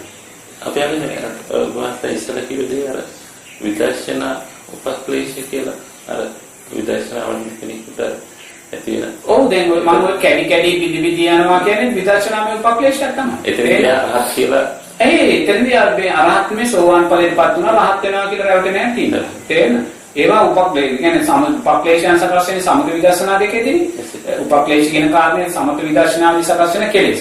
ඒක සමථ විදර්ශනාවේදී විතරයි සකස් වෙන්නේ. ඉතින් ඒ සකස් වෙන දේවල් වලදී තමයි සමහර කියන්නේ මා මුඩ ගියා එකපාරට වැටුණා එකපාරට නොපෙනී ගියා ඒ වගේ ඒවා ඔක්කොම මාත් සමත විදර්ශනාවේ සකස් වෙන උපක්ලේශ ධර්මයන්. තේරෙනවද? මම එක කියනවා සමහර එක පාට පුටුස් ගාලා සද්දයක් ආව කියනවා බෙල්ලෙන් ඒ කියන්නේ සෝවාන් ඵලයටපත් වුණා කියලා. එහෙම කියනවා. මට කියලා තියෙනවා එහෙම මේ උපාසකම්මල කියලා තියෙනවා. ඉතින් ඒ ගුරුවරයා එහෙම කියනවා ඕක කියලා. තේරෙනවද? ගුරුවරයා එක්කෙනෙක් කියනවා මම නිරෝධ කියලා වඩනවා. වඩාම මට එහෙම නිින්ද යනවා උදේට ඇහැරෙනවා. ඒ නිරෝධ සමාපත්තිය. දැන් ගුරුවරයා කියනවා මේක නිරෝධ සමාපත්තිය. තේරෙනවද? ඉතින් එක්කෙනෙක් කියනවා මේ මට ඒක දැන් එච්චර මේ මොකක්ද එහෙම දෙයක් කියලා ඒක තමයි මේ දේව සංඥා ඥා සංඥා කියලා මේ ධ්‍යාන කියලා. තේරෙනවද? ඉතින් ඒ වෙලාවේ ඒවා බරපතල පංච නීවරණයන් තුල ඉන්න අවස්ථා. නමුත් මහත්වෝ ඒවා ඔක්කොම මේ උපක්ලේශ ගණනට ගැටෙනවා සමත විදර්ශනාවෙන්. ඔය හැම දෙයක්ම අනිත්‍යයි කියලා දැකලා අපි ඉස්සරහට යනවා. එතන ගැළවීම තියෙන අපි හඳුනේ මේ අවස්ථාවත් අනිත්‍යයි කියලා දැකීම තමයි එතන. විදර්ශනාවෙන් දකින්න ඕනේ. විදර්ශනාවෙන් දකින්න තාම බැරි ඇයි? ලෞකික මාර්ගයේ ශක්තිමත් නැහැ. එච්චරයි. සීල විසුද්ධිය ඇති කරගන්න ඉස්සෙල්ලා සීලෙන් පරිපූර්ණභාවය ඇති කරගන්න බෑ. සීලෙන් පරිපූර්ණභාවයට ඇති කරගන්න તો විසුද්ධියක් ඇති කරගන්න බෑනේ. සීලේ විසුද්ධිභාවය කියන්නේ සංස්කාරයට ඇලෙන්නේ නැහැ. තේරෙනවද? සීලේ සංස්කාර කියන්නේ නැවත විපාකයක් සකස් කරන දෙයක්. තේරෙනවද? ඒතොරේ විපාකයේ අනිත්‍යභාවය දකින්නේ නැහැ. ඒතොරේ අනිත්‍ය දකින්නේ ඉස්සෙල්ලා මහත්යා සීලෙන් පරිපූර්ණ වෙනවා. ඒක ලෞකික මාර්ගය. ඒතොර දැන් උතන ප්‍රශ්න වෙලා තියෙන ලෞකික මාර්ගයේ පරිපූර්ණභාවයට පත් කරන්නේ නැතුව ලෝකෝත්තර මාර්ගයට යන්නේ. මොකද විසුද්ධියක් ඇති කරගන්න ඉස්සෙල්ලා සීලෙන් අපි සුද්ධ වෙලා ඉන්නවා. තේන සීලෙන් පරිපූර්ණ භාවයට පත් වෙලා ඉන්නවා. සීලෙන් පරිපූර්ණ වුණාට පස්සේ තමයි සීලය සකස් වෙන්නා වූ මේ භවය කියනා වූ මේ දුර්ගන්ධය අයින් කරලා අපිට මේ විසුද්ධිය ඇති කරගන්න පුළුවන්. නැත්නම් සීලය අපිට ආයිමත් මේ භවයට අපි අරන් යනවා. තේන ලෝකයට අපි අරන් යනවා. පංච උපාදානස්කන්ධ ලෝකය අපිට සකස් කරලා දෙනවා. ඒතර එහෙනම් අපි මුලින්ම සීලෙන් ශක්තිමත් වෙන්න ඕනේ. සමාධියෙන් ශක්තිමත් වෙන්න ඕනේ. සීලය සමාධිය මේ සද්ධාමයේ ශක්තිමත් වෙලයි දෙවනුව ඒවා විසුද්ධ භාවයට පත් කරගන්න. විසුද්ධ භාවය කියන්නේ ඒවා නිසා නැවත භවයක් සකස් කරගන්න නැති තැන. ඒවා නිසා නැවත ජාති ජරා ව්‍යාධි මරණ සකස් කරගන්න නැති තැන. ඊ මෙහා අපි රකින්න සෑම සිල්පදයකින්ම අපි නැවත ජාති ජරා ව්‍යාධි මරණ සකස් කරගන්න. ඒසයික සීල විසුද්ධිය බවට පත් වෙන්නේ නැහැ. ඊ මෙහා අපි සකස් කරගන්න සෑම සමාධියක් තුළින්ම නැවත ජාති ජරා ව්‍යාධි මරණ ඒසයික විසුද්ධිය බවට පත් වෙන්නේ නැහැ. ඉතින් මෙහා අපි සකස් කරගන්න සෑම ප්‍රඥාවක් ලෞකික ප්‍රඥාවක් තුළින්ම නැවත ජාති ජරා ව්‍යාධි මරණ සකස් කරගෙන ඒක ප්‍රඥා විසුද්ධිය බවට අපි පත් කළ දෙන්නේ නැහැ. උන්වහන්සේ දේශනා කරන කපන සූත්‍ර ධර්මයක් ප්‍රමාණ කියලා. ඒක උදාහරණයක් විදිහට කියලා තියෙනවා. දැන් අරටුවෙන් වැඩ ගන්න ඕන මිනිස්සු. ඔව්. ඒ ගහක් ගාවට ගිහිල්ලා සීලය ඉස්සලා සීලය දුකයි කියලා තමයි මහාන වෙන්නේ ආර්මාර්ගෙට එන්නේ. ඒතකොට සත්කාර ලැබෙනවා. එතකොට යාට ඒකෙන් සෑහීමක් වෙනවා. ඔව්. අරටු අමතක වෙනවා. ඔව්. එතනින් එතනින් අර මේ ඒකම ඇවිල්ලා යනවා. එතන ඉස්සරහට යන්නේ. ඒකට සමාන කට්ටිය එතනම ඒකට ආර්මේ සත්කාර වලට ඇලෙන්නේ නැතුව ඒක අනිත් විදිහට දැක්කම සීලය රකින්නවා. ඔව්. ඔය එතෙන්දී ආවෙනවා ආයේ සීලය ආස්වාදයට වෙලා යනවා. ඔව්. ඒකට එතනත් ඉවරයි. අර ගහේ පොලිටික් කඩාන ගියා අර්ථ දැක්කේ නැහැ.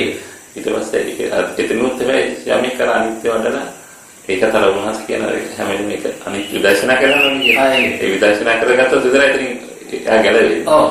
ඒක සමාධියක් කරනවා. එතකොට යමෙක් එතන සමාධිය මම දැන් උසස් කියලා යාර එතන ආත්ම අර විදර්ශනා කරගන්න බැරි වෙනවා. ඔව්. එතකොට එයා මොකද කරන්නේ? එතකොට එයාත් අර පොත් අරගෙන ගියා රට දෙකේ නැහැ ගියේ. එහෙම කියලා ඔබ වහන්සේ කිව්වා විදර්ශනා උපක්ලේශ තත්ත්වෙට එනවා. එතනත් ඒ වන්සලා දැන් හරි දැන් මම උත්සාහීමකට ඔව්. ඒතකොට එහෙනම් එළිය අරගෙන යනවා අරට ගන්න නැහැ කියලා. මේ ඔක්කොම විදර්ශනා කරලා තමයි අර මේ ඔය එන්නේ භව නිරෝධය අරමුණු කරගෙන නමුත් අර ආස්වාදයන් ගියේ නවතිනවා. ඒකේ ආස්වාදයේ ස්වභාවය පංච උපාදානස්කන්ධයේ කියන තෘෂ්ණාවේ ස්වභාවය. ඒක දැන් ඕක නිසයි බුදුරජාණන් වහන්සේ මාර්ගය දේශනා කරන්නේ. දැන් ඔය සියලුම දේ වෙන්නේ මාර්ගයෙන් පයින්නවා. මාර්ගයෙන් පයින්නවා. ඒ මාර්ගයෙන් අපිව පන්නනවා. පයින්නවා නෙමෙයි. කවුද පන්නන්නේ? සක්කාය දිට්ඨිය. ඒක සක්කාය දිට්ඨිය නිසා එයා සීලය තුලින් සීලය ආර්සීලය බවටපත් කරගන්නවා. සීලය තුලින් ආර්සීලය බවටපත් කරගන්නවා කියන කාරණේ නෙමෙයි සිද්ධ වෙන්නේ නැහැ. මොකද සීලය පහු කරලා තව ඉස්සරහට යන්න ඕනේ අපි ඉස්සරහට. තේරෙනවද? සීලය පහු කරලා සම්මා වාචා කම්මන්තෝ ආදීව පහු කරලා සම්මා වායාමෝ සම්මා සති සම්මා සමාධි මේ තව ඉස්සරහට යන්න තියෙනවා. ඒ දැන් මෙතනදීම අපි සීලය විදර්ශනා නුවණින් කෙනෙක් දකින්න යනවා කියන කාරණේ අර්ථවත් වෙන්නේ නැහැ මොකද මාර්ගයේ පිටපැනලා තියෙන්නේ. තව යන්න දුරක් තියෙනවා යාට. එයා සීලය ශක්තිමත් කරගෙන සම්මා වායාමෝ සම්මා සති සම්මා සමාධි කරා යන්න ඕනේ. එතනදි තමයි හරි එහෙම නැත්නම් මේ ගබ්සා කිරීමක් වෙන්නේ මෙතන. ඒ ගබ්සා කිරීම තුළින් ලැබෙන දරුවා ශක්තිමත් වෙන්නේ නැහැ. ඒ නිසා මෙතනත් දැන් උවා වෙන්නේ අපේ සක්කාය දිට්ඨිය නිසා. බුදුරජාණන් වහන්සේ කිව්වේ දේ අපි පිළිගන්නේ එක්ක කවුරු හරි ගුරුවරයෙක් කියන දේක් පිළිගන්නවා එක්ක කවුරු හරි මේ කියන දේක් පොතක තියෙන දේක් පිළිගන්නවා. බුදුරජාණන් වහන්සේ කිව්ව සූත්‍ර ධර්මයක් පිළිගන්නේ බුදුරජාණන් වහන්සේ කිව්ව ආරෂ්ඨාංගික මාර්ගය නම් මහත්යෝ එතනයි මාර්ගය. එතන මාර්ගයේදී සම්මා සමාධිය වඩලා සම්මා දිට්ඨිය වඩලා සම්මා සංකප්ප වඩලා කවුරු හරි කෙලින්ම සම්මා සමාධියට යන්න හදනවන සීලය ගැන හිතන්නේ නැතුව ඒක කවදාකවත් වෙන්නේ නැහැ. දැන් එහෙම ප්‍රවණතාවයෙන් සමාධිය තියෙනවා. තේන භික්ෂු සමාධිය අතරක් තියෙනවා. සීලය අදාළ නැහැ නිවන් දකින්න. තේන සීලය අදාළ නැහැ සමාධියට. එහෙම දෘෂ්ටියක් ඇති කරගන්න මොහොතේම සද්ධාවෙන් බැහැර වෙච්ච කෙනෙක් බවට එහෙම වෙන්න බෑ. මේ මාර්ගය පරිපූර්ණ වැඩෙන්න ඕනේ. මේ මාර්ගය පරිපූර්ණ වැඩිලා තමයි අපි සම්මා සමාධිය කියන තැනට එන්න ඕනේ. තේරෙනවද? එහෙම නැතුව කෙනෙක් සම්මා දිට්ඨිය අඳුනගෙන ඉන් බැහැරව හිතන්නේ නැතුව සම්මා දිට්ඨිය තුළ ඉඳන් බුදුරජාණන් වහන්සේ අනිත්‍යයි කියලා දකින්න කියලා කවදාකවත් ප්‍රශ්න විසඳෙන්නේ නැහැ. මොකද සීලය මෙතන පල්ලෙහා තියෙනවා සමාධිය පල්ලෙහා තියෙනවා ඒවා වැඩිලා නැහැ. ඒ නිසා මේ බුදුරජාණන් වහන්සේ කිව්වේ මාර්ගය තුළ අපි ශක්තිමත් වෙන්න ඕන. ශ්‍රද්ධාව තුළ ශක්තිමත් වෙලා කර්මය කර්මඵල විශ්වාසයෙන් තුළ ශක්තිමත් වෙලා මට මේ ජීවිතයේ සෝවාන් ඵලයටපත් වෙන්න පුළුවන් කියන විශ්වාසය ඇති කරගෙන මේ දෙවියන් බ්‍රහ්මීන් පිළිබඳ විශ්වාසය ඇති කරගෙන අකුසලයේ පිළිබඳ බය ඇති කරගෙන සීලය ශක්තිමත් කරගෙන ක්‍රේන්ති ගන්න නැතුව දේශ කරන්නේ නැතුව ආලෝපාදේශයෙන් වඩගෙන සම්මා වායාමෝ තව තව කුසල් පක්ෂයේ වැඩි කරගෙන එතනින් ගිහිලා සම්මා සතිය කුසලයේ අකුසලයේ තියෙන විපාකයන් හඳුනාගෙන අපි එතන ප්‍රශ්නයක් නැහැ. තේරෙනවද? එතන මේ මාර්ගය තුල ගියාට පස්සේ වෙන දේ මොකක්ද කියලා හිතන්න ඕනේ නැහැ. කවුරු හරි මාර්ගය තුල ගමන් කරලා වෙන දේ මොකක්ද කියලා හිතනවා නම් එතන තියෙන්නේ ශ්‍රද්ධාවේ ප්‍රශ්නයක්. වෙන ප්‍රශ්නයක් නෙමෙයි. ශ්‍රද්ධාවේ ප්‍රශ්නයක්. දැන් එක තරුණයෙක් ඇවිල්ලා මට කිව්වා මහාන වෙන්න ඕනේ කියලා. මම අම්මා තාත්තා කැමතිද? තාත්තා නෑ කිව්වා. අම්මා වයෝ උදේට අසනීපයි කිව්වා. මම අම්මා කැමති නෑ කිව්වා. වෙන කවුද ඉන්නේ කියලා සහෝදරියක් ඉන්නවා බෙදලා කිව්වා. මං පුතේ අම්මා අකමැති නම් පැවිදි වෙන්න සුදුසු නැහැ. අම්මා අකමැති වෙන්නේ හේතුවක් නිසා. තේරෙනවද? අම්මා අකමැති වෙන්නේ හේතුවක් නිසා. ඉතින් අම්මා අකමැත්තෙන් පැවිදි කරන්න බෑ. මොකද ඒ දරුවා රස්සාවක් කරලා ආදායමක් ගන්න කෙනෙක්. මං කිව්වා ඔබට කර අම්මා අකමැති නම් ඔබට තියෙන්නේ මොකද අක්කා විතරනේ ඉන්නේ. අම්මා අකමැති නම් තියෙන්නේ ඔබ අම්මා වයෝවෘද්ධ අසනීපයි අම්මාට කරන්න තියෙන උපස්ථානයක් කරලා ඔබේ කුසලෙ වැඩි කරගන්න. තේරෙනවද? ලැබුණ අවස්ථාව ගන්න. ලැබුණ අවස්ථාව ගත්තේ නැත්නම් ඒ අවස්ථාව නැවත ඔබට ලැබෙන්නේ නැහැ. තේරෙනවද? එන්න ලැබෙන්නේ නැහැ. මොකද දැන් ඔබ අම්මා අකමැත්තෙන් රෝගී වෙද්දි පැවිදි වෙන්න ගිහිල්ලා අම්මා මැරුණොත් ඔබට ඒක ජීවිත කාලෙම දරා ගන්න බැරි වෙයි. තේරෙනවද? ඒකෝ දැන් මං කිව්වා ඒ නිසා මට නම් කියන්න තියෙන්නේ අම්මා අකමැති නිසා අම්මාට කරන්න තියෙන ශක්තිමත් උපස්ථානයක් කරන් ඔබ රැකියාවක් කරගෙන ඔබ කුසලයේ තුල ශක්තිමත් වෙන්න. ඒ වෙලාවේ ආ පෙරලා මගෙන් එක ශ්‍රේණියෙන් අහපු ප්‍රශ්නේ තමයි ස්වාමීන් වහන්සේ මං හිත මරුණොත් ඔබ වහන්සේ මොකද කියන්නේ කියලා. මං කිව්වා මහත්තයෝ මම දැන් ඔබතුමාට කියනවා තාම ඔබ තුල තුනා තුල තෙරුවන් කෙරෙහි ශ්‍රද්ධාව නැහැ කියලා. තේරෙනවද? ඔබ තුල තාම තෙරුවන් කෙරෙහි ශ්‍රද්ධාව නැහැ. ඔබ තුල තෙරුවන් කෙරෙහි ශ්‍රද්ධාව තියෙනවා නම් ඔබ අම්මා තාත්තාට උපස්ථානය කරනවා කියන කාරණේදී ඔබ තුල ඉන්ද්‍රිය ධර්මයන් වැඩෙනවා. ඒතකොට කියන්නේ ඉන්ද්‍රිය ධර්මයන් වැඩෙනවා. එතනින් ගියාම සතර ඉද්ධිපාද ධර්මයන් වැඩෙනවා. මේවා වැඩෙද්දී අනිවාර්යයෙන්ම ඔබේ ආයුෂ දීර්ඝයි. ඒ විශ්වාසය අපිට තියෙන්න ඕනේ. සියලු සංස්කාරය අනිත්‍ය බව ඇත්ත. නමුත් විශ්වාසයක් තියෙනවා කුසලයේ තුල ඉන්නකොට. ඒතකොට ඔබට එවැනි දෙයක්වත් දැනෙන්නේ නැත්නම් ඒ කියන්නේ ඔබ තුල තාම ශ්‍රද්ධාව නැහැ. තේරෙනවද? එච්චර වෙන දෙයක් නෙමෙයි. හිත මරනවා කියන කාරණේ නෙමෙයි මෙතන තියෙන. ඔබ තුල ශ්‍රද්ධාවක් නැහැ. ඒක හඳුනා ගන්න ඔබ කැමති දෙයක් කරන්න කියලා. නමුත් මාසයක් යනකොට මට ආරංචි වුණා ඒ තරුණයා පැවිදි වෙනවා කියලා. අපි හඳුනේ සිහින කියන්නේ මොනවද කියන්නේ? දැන් අපි හීන දකිනවා. දැන් එතකොට ඒව කොහොමද අපි හඳුනේ විස්තර කරන්නේ? සිහින කියලා කියන්නේ මාත්‍රේ ඉතින් මිනිස්සයා රැයට දකින්න දේවල් නේ. රැයට නිදේරි දකින්න සිහින නේද? සිහින කියන කාරණේ අපි හරි අපිහිතේ යම් දේවල් හිතලා දවල් කාලේ යම් දේවල් දැකලා දල්ජන් දේවල් අහලා ඒවාට කෙරේ බිය ඇති කරගෙන එක්ක ඒවා කෙරේ ආස්වාදයක් ඇති කරගෙන එක්ක ඒවා කෙරේ බලාපොරොත්තු ඇති කරගෙන හිතලා රැයට අපි තුලින්ම අපේ මනස තුලින්ම මතු කළා වූ දෙන්නා වූ දේවල් හැටියට තමයි සිහින ගැන කියන්නේ. නමුත් සීන ගැන කතා කරද්දී කොසල් රජතුමා දැක්කා වූ සීන පෙළකුත් තියෙනවා නේද? ඉතින් ඒ කොසල් රජතුමා දැක්කා වූ සීන පෙළට අදාළව බුදුරජාණන් වහන්සේ මේ අනාගත ලෝකේ ස්වභාවයෙන් ලක්ෂණට මේ සූත්‍රගත ධර්මයේ දේශනා කළා දෙනවා. තේරෙනවද? ඒතකොට නම් ඒ දැක්කා වූ සිහිනය කියන කාරණය බොරුවක් නෙමෙයි. ඒ දැක්කා වූ සිහිනය යම් ඇත්තක් කියනවා නේද? යම් නෙමෙයි සම්පූර්ණ ඇත්තක් කියන බුදුරජාණන් වහන්සේ ඒක අනාගත ලෝකෙට අදාළව දේශනා කරනවා. තේරෙනවද? ඒ නිසා සිහින කියන කාරණය 100%ක්ම වැරදි කියලා අපිට කියන්න බෑ. තේරෙනවද? මොකද කොසල් රජතුමාගේ සිහින ගැන බුදුරජාණන් වහන්සේ දේශනා කරනවා. තේරෙනවද? නමුත් ඉතින් මහත්වෝ කොසල් රජතුමා කියන්නේ පෙර කුසල් ශක්තියක් දරාගෙන බුදුරජාණන් වහන්සේ ජීවමානව ඉන්න කාලේ බුදුරජාණන් වහන්සේට දායකයෙක් වෙන්න බුදුරජාණන් වහන්සේගේ රාජ්‍යෙහිට වැඩි රාජ්‍යෙම රජ කෙනෙක් වෙන්න ඒ සියලුම මේ වාග්යයන් දරාගෙන කුසලයේ රක් පනුපුරු කරන රජ කෙනෙක්. තේරෙනවද? ඉතින් වර්තමානයේ වගේ මහත්වෝ මේ සංකීර්ණ වෙච්ච සමාජයක අකුසල් මූලයන් වැඩින සමාජයක පංච උපාදානස්කන්ධයේ මිනිස්යාගේ ගිනි ගන්නා වූ සමාජයක. තේරෙනවද? ඉතින් අර බුදුරජාණන් වහන්සේම කියනවානේ කුමාර කාශ්‍යප මහ රහතන් වහන්සේට දේශන කියනවානේ කුමාර කාශ්‍යප මහ රහතන් වහන්සේගේ ප්‍රශ්නෙට මිනිස්යා කියන්නේ මේ රැයට තුඹසක් කියලා. ඒ තුඹස රැයට මේ දිලිසෙනවා මේ දවල්ට ගිනි ගන්නවා කියනවා. ඒ රැයට දිලිසෙනවා දවල්ට ගිනි ගන්නවා කියනවා. ඒක දුන් දානවා කියනවා. ඒතකොට ඒ වගේ දුන් දාමින් ගත කරන පංච උපාදානස්කන්ධ ලෝකයක් නැති මේ මනුෂ්‍ය ජීවිතය තුළ මාත්‍ය වර්තමානයේ දකින්න සිහින නම් උගාත්ම මේ අර අපි මානව ලෝකවල සිහින ලෝකවල බිය තුල ජීවත් වෙලා ඒවා යටිහිර තුලින් මතු කළා දෙන්නා වූ දේවල් හැටියට තමයි මම නම් දකින්නේ. ඒ නිසා සිහින පලාපල කියලා දේවලුත් තියෙනවා ඔය ජ්‍යොතිෂයෙන් අස්වාස්සේ වගේ. නමුත් ඒවා නම් මහත්වෝ මේ කොතනකවත් 100% නිවැරදි කියලා මම නම් කියන්නේ නැහැ. තේරෙනවද? ඒ නිසා නිරේතුරුවම මොන සිහිනය අපි දැක්කත් අපිට කරන්න තියෙන්නේ ඒ සිහිනෙන් අවදි වෙච්ච තැන ඒ දැක්කා වූ සිහිනය අනිත්‍යයි කියලා දකින්න. මොකද සංසාරයේ පටිච්ච සමුප්පන්නව අපි සීන කෝටි ගණන් දැකලා ඇති නේද? නමුත් ඒ සෑම සීනයක්ම අනිත්‍යභාවයට පත් වෙලා ගියා. ඒ නිසා වර්තමානයේ වුණත් අපි සීනයක් දකිනවා නම් අපි දක්ෂ වෙන්න ඕනේ සීනය තුලින් ධර්මය දකින්න. සීනය තුලින් ධර්මය දකින්නවා කියන්නේ සීනය කියන්නේ අනිත්‍ය මනෝවිඥානයක් කියන කාරණේ අනිත්‍ය පංච උපාදානස්කන්ධේ කාරණේ කියන දකින්න. ඒ දකින්න වෙලාවේ මාත්‍ර සීනය අපිට ධර්මය බවට පත් කරගන්න පුළුවන්. තේරෙනවද? එහෙම නැතුව සිහින පස්සේ අපි හබාගෙන යන්න ගියොත් ඒ අපි හබාගෙන යන්නේ මාත්‍රෝ අනාගත පංච උපාදානස්කන්ධයේ පස්සේ. තේරෙනවද? අනාගත පංච උපාදානස්කන්ධේ අපි හබාගෙන යනවා. ඒ නිසා අපි නුවණින් දකින්න දක්ෂ වෙන්න ඕනේ වර්තමාන පංච උපාදානස්කන්ධය අනිත්‍ය උදයක්.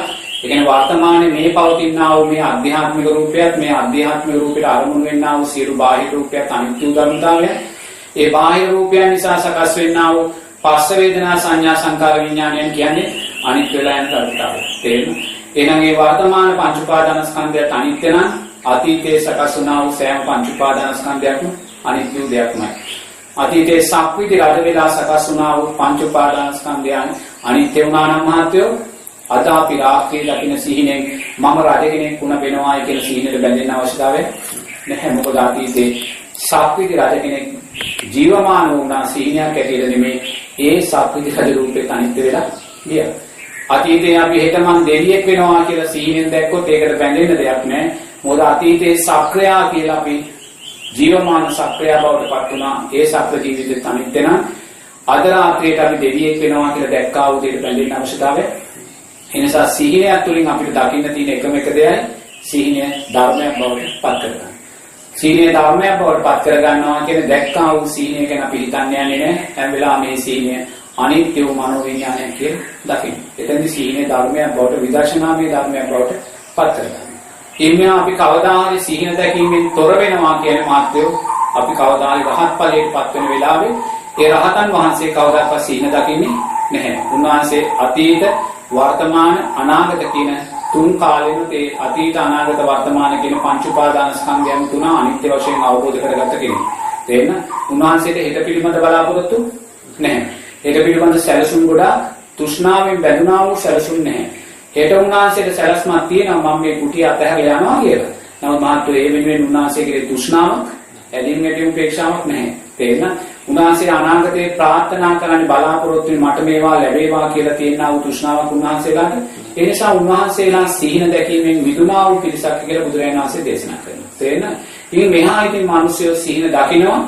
නමුත් ඒ දකින්නා වූ සිහින සමහර දේවල් ඇත්ත වෙන්න පුළුවන්. මොකද කොසල් රජතුමාගේ සිහින ඇත්තක් බවට බුදුරජාණන් වහන්සේ දේශනා කළා. තේරෙනවද? ඒ නිසා නමුත් ඇත්ත නැත්ත හොයන බුදුරජාණන් වහන්සේ නමක් ලෝකේ නැහැ. එහෙනම් අපි කාගේ හරි දැක්කා වූ සීනයක් මේක ඇත්තද කියලා අහන්න යන්නේ මහත්තයෝ තවත් සීන දකින්න කෙනෙක්ගෙන්මයි. තේරෙනවද? ඒ නිසා තවත් සීන දකින්න කෙනෙක්ගෙන් අපි ඇත්ත නැත්නම් අහන්න කියලා තේරුමක්.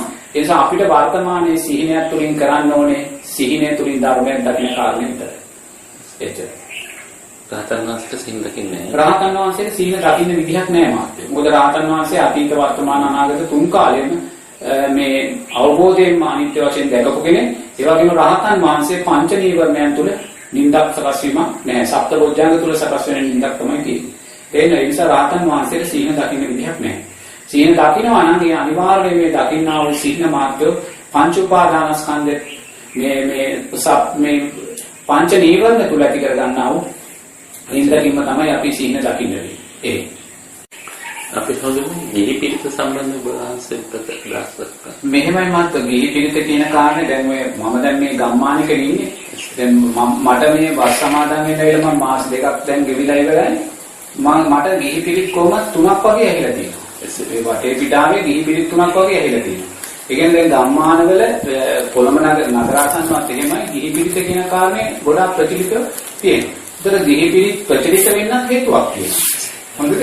ගිහි පිරිත් ප්‍රචලිත වෙන්න හේතුකාර ධර්මයක්. එතන ශාසනයේ දුර්වලතාවයන් සිද්ධ වෙන්න ඒ දුර්වලතාවයන්ට අදාළව තමයි හේතුඵල ධර්මයන් සකස් වෙන්නේ. ඒතකොට මේ මොහොතේ ගිහි පිරිත වේගෙන් වර්ධනය වෙනවා කියන කාරණේ කාටවත් වැරද්දක් පවරන්න බෑ.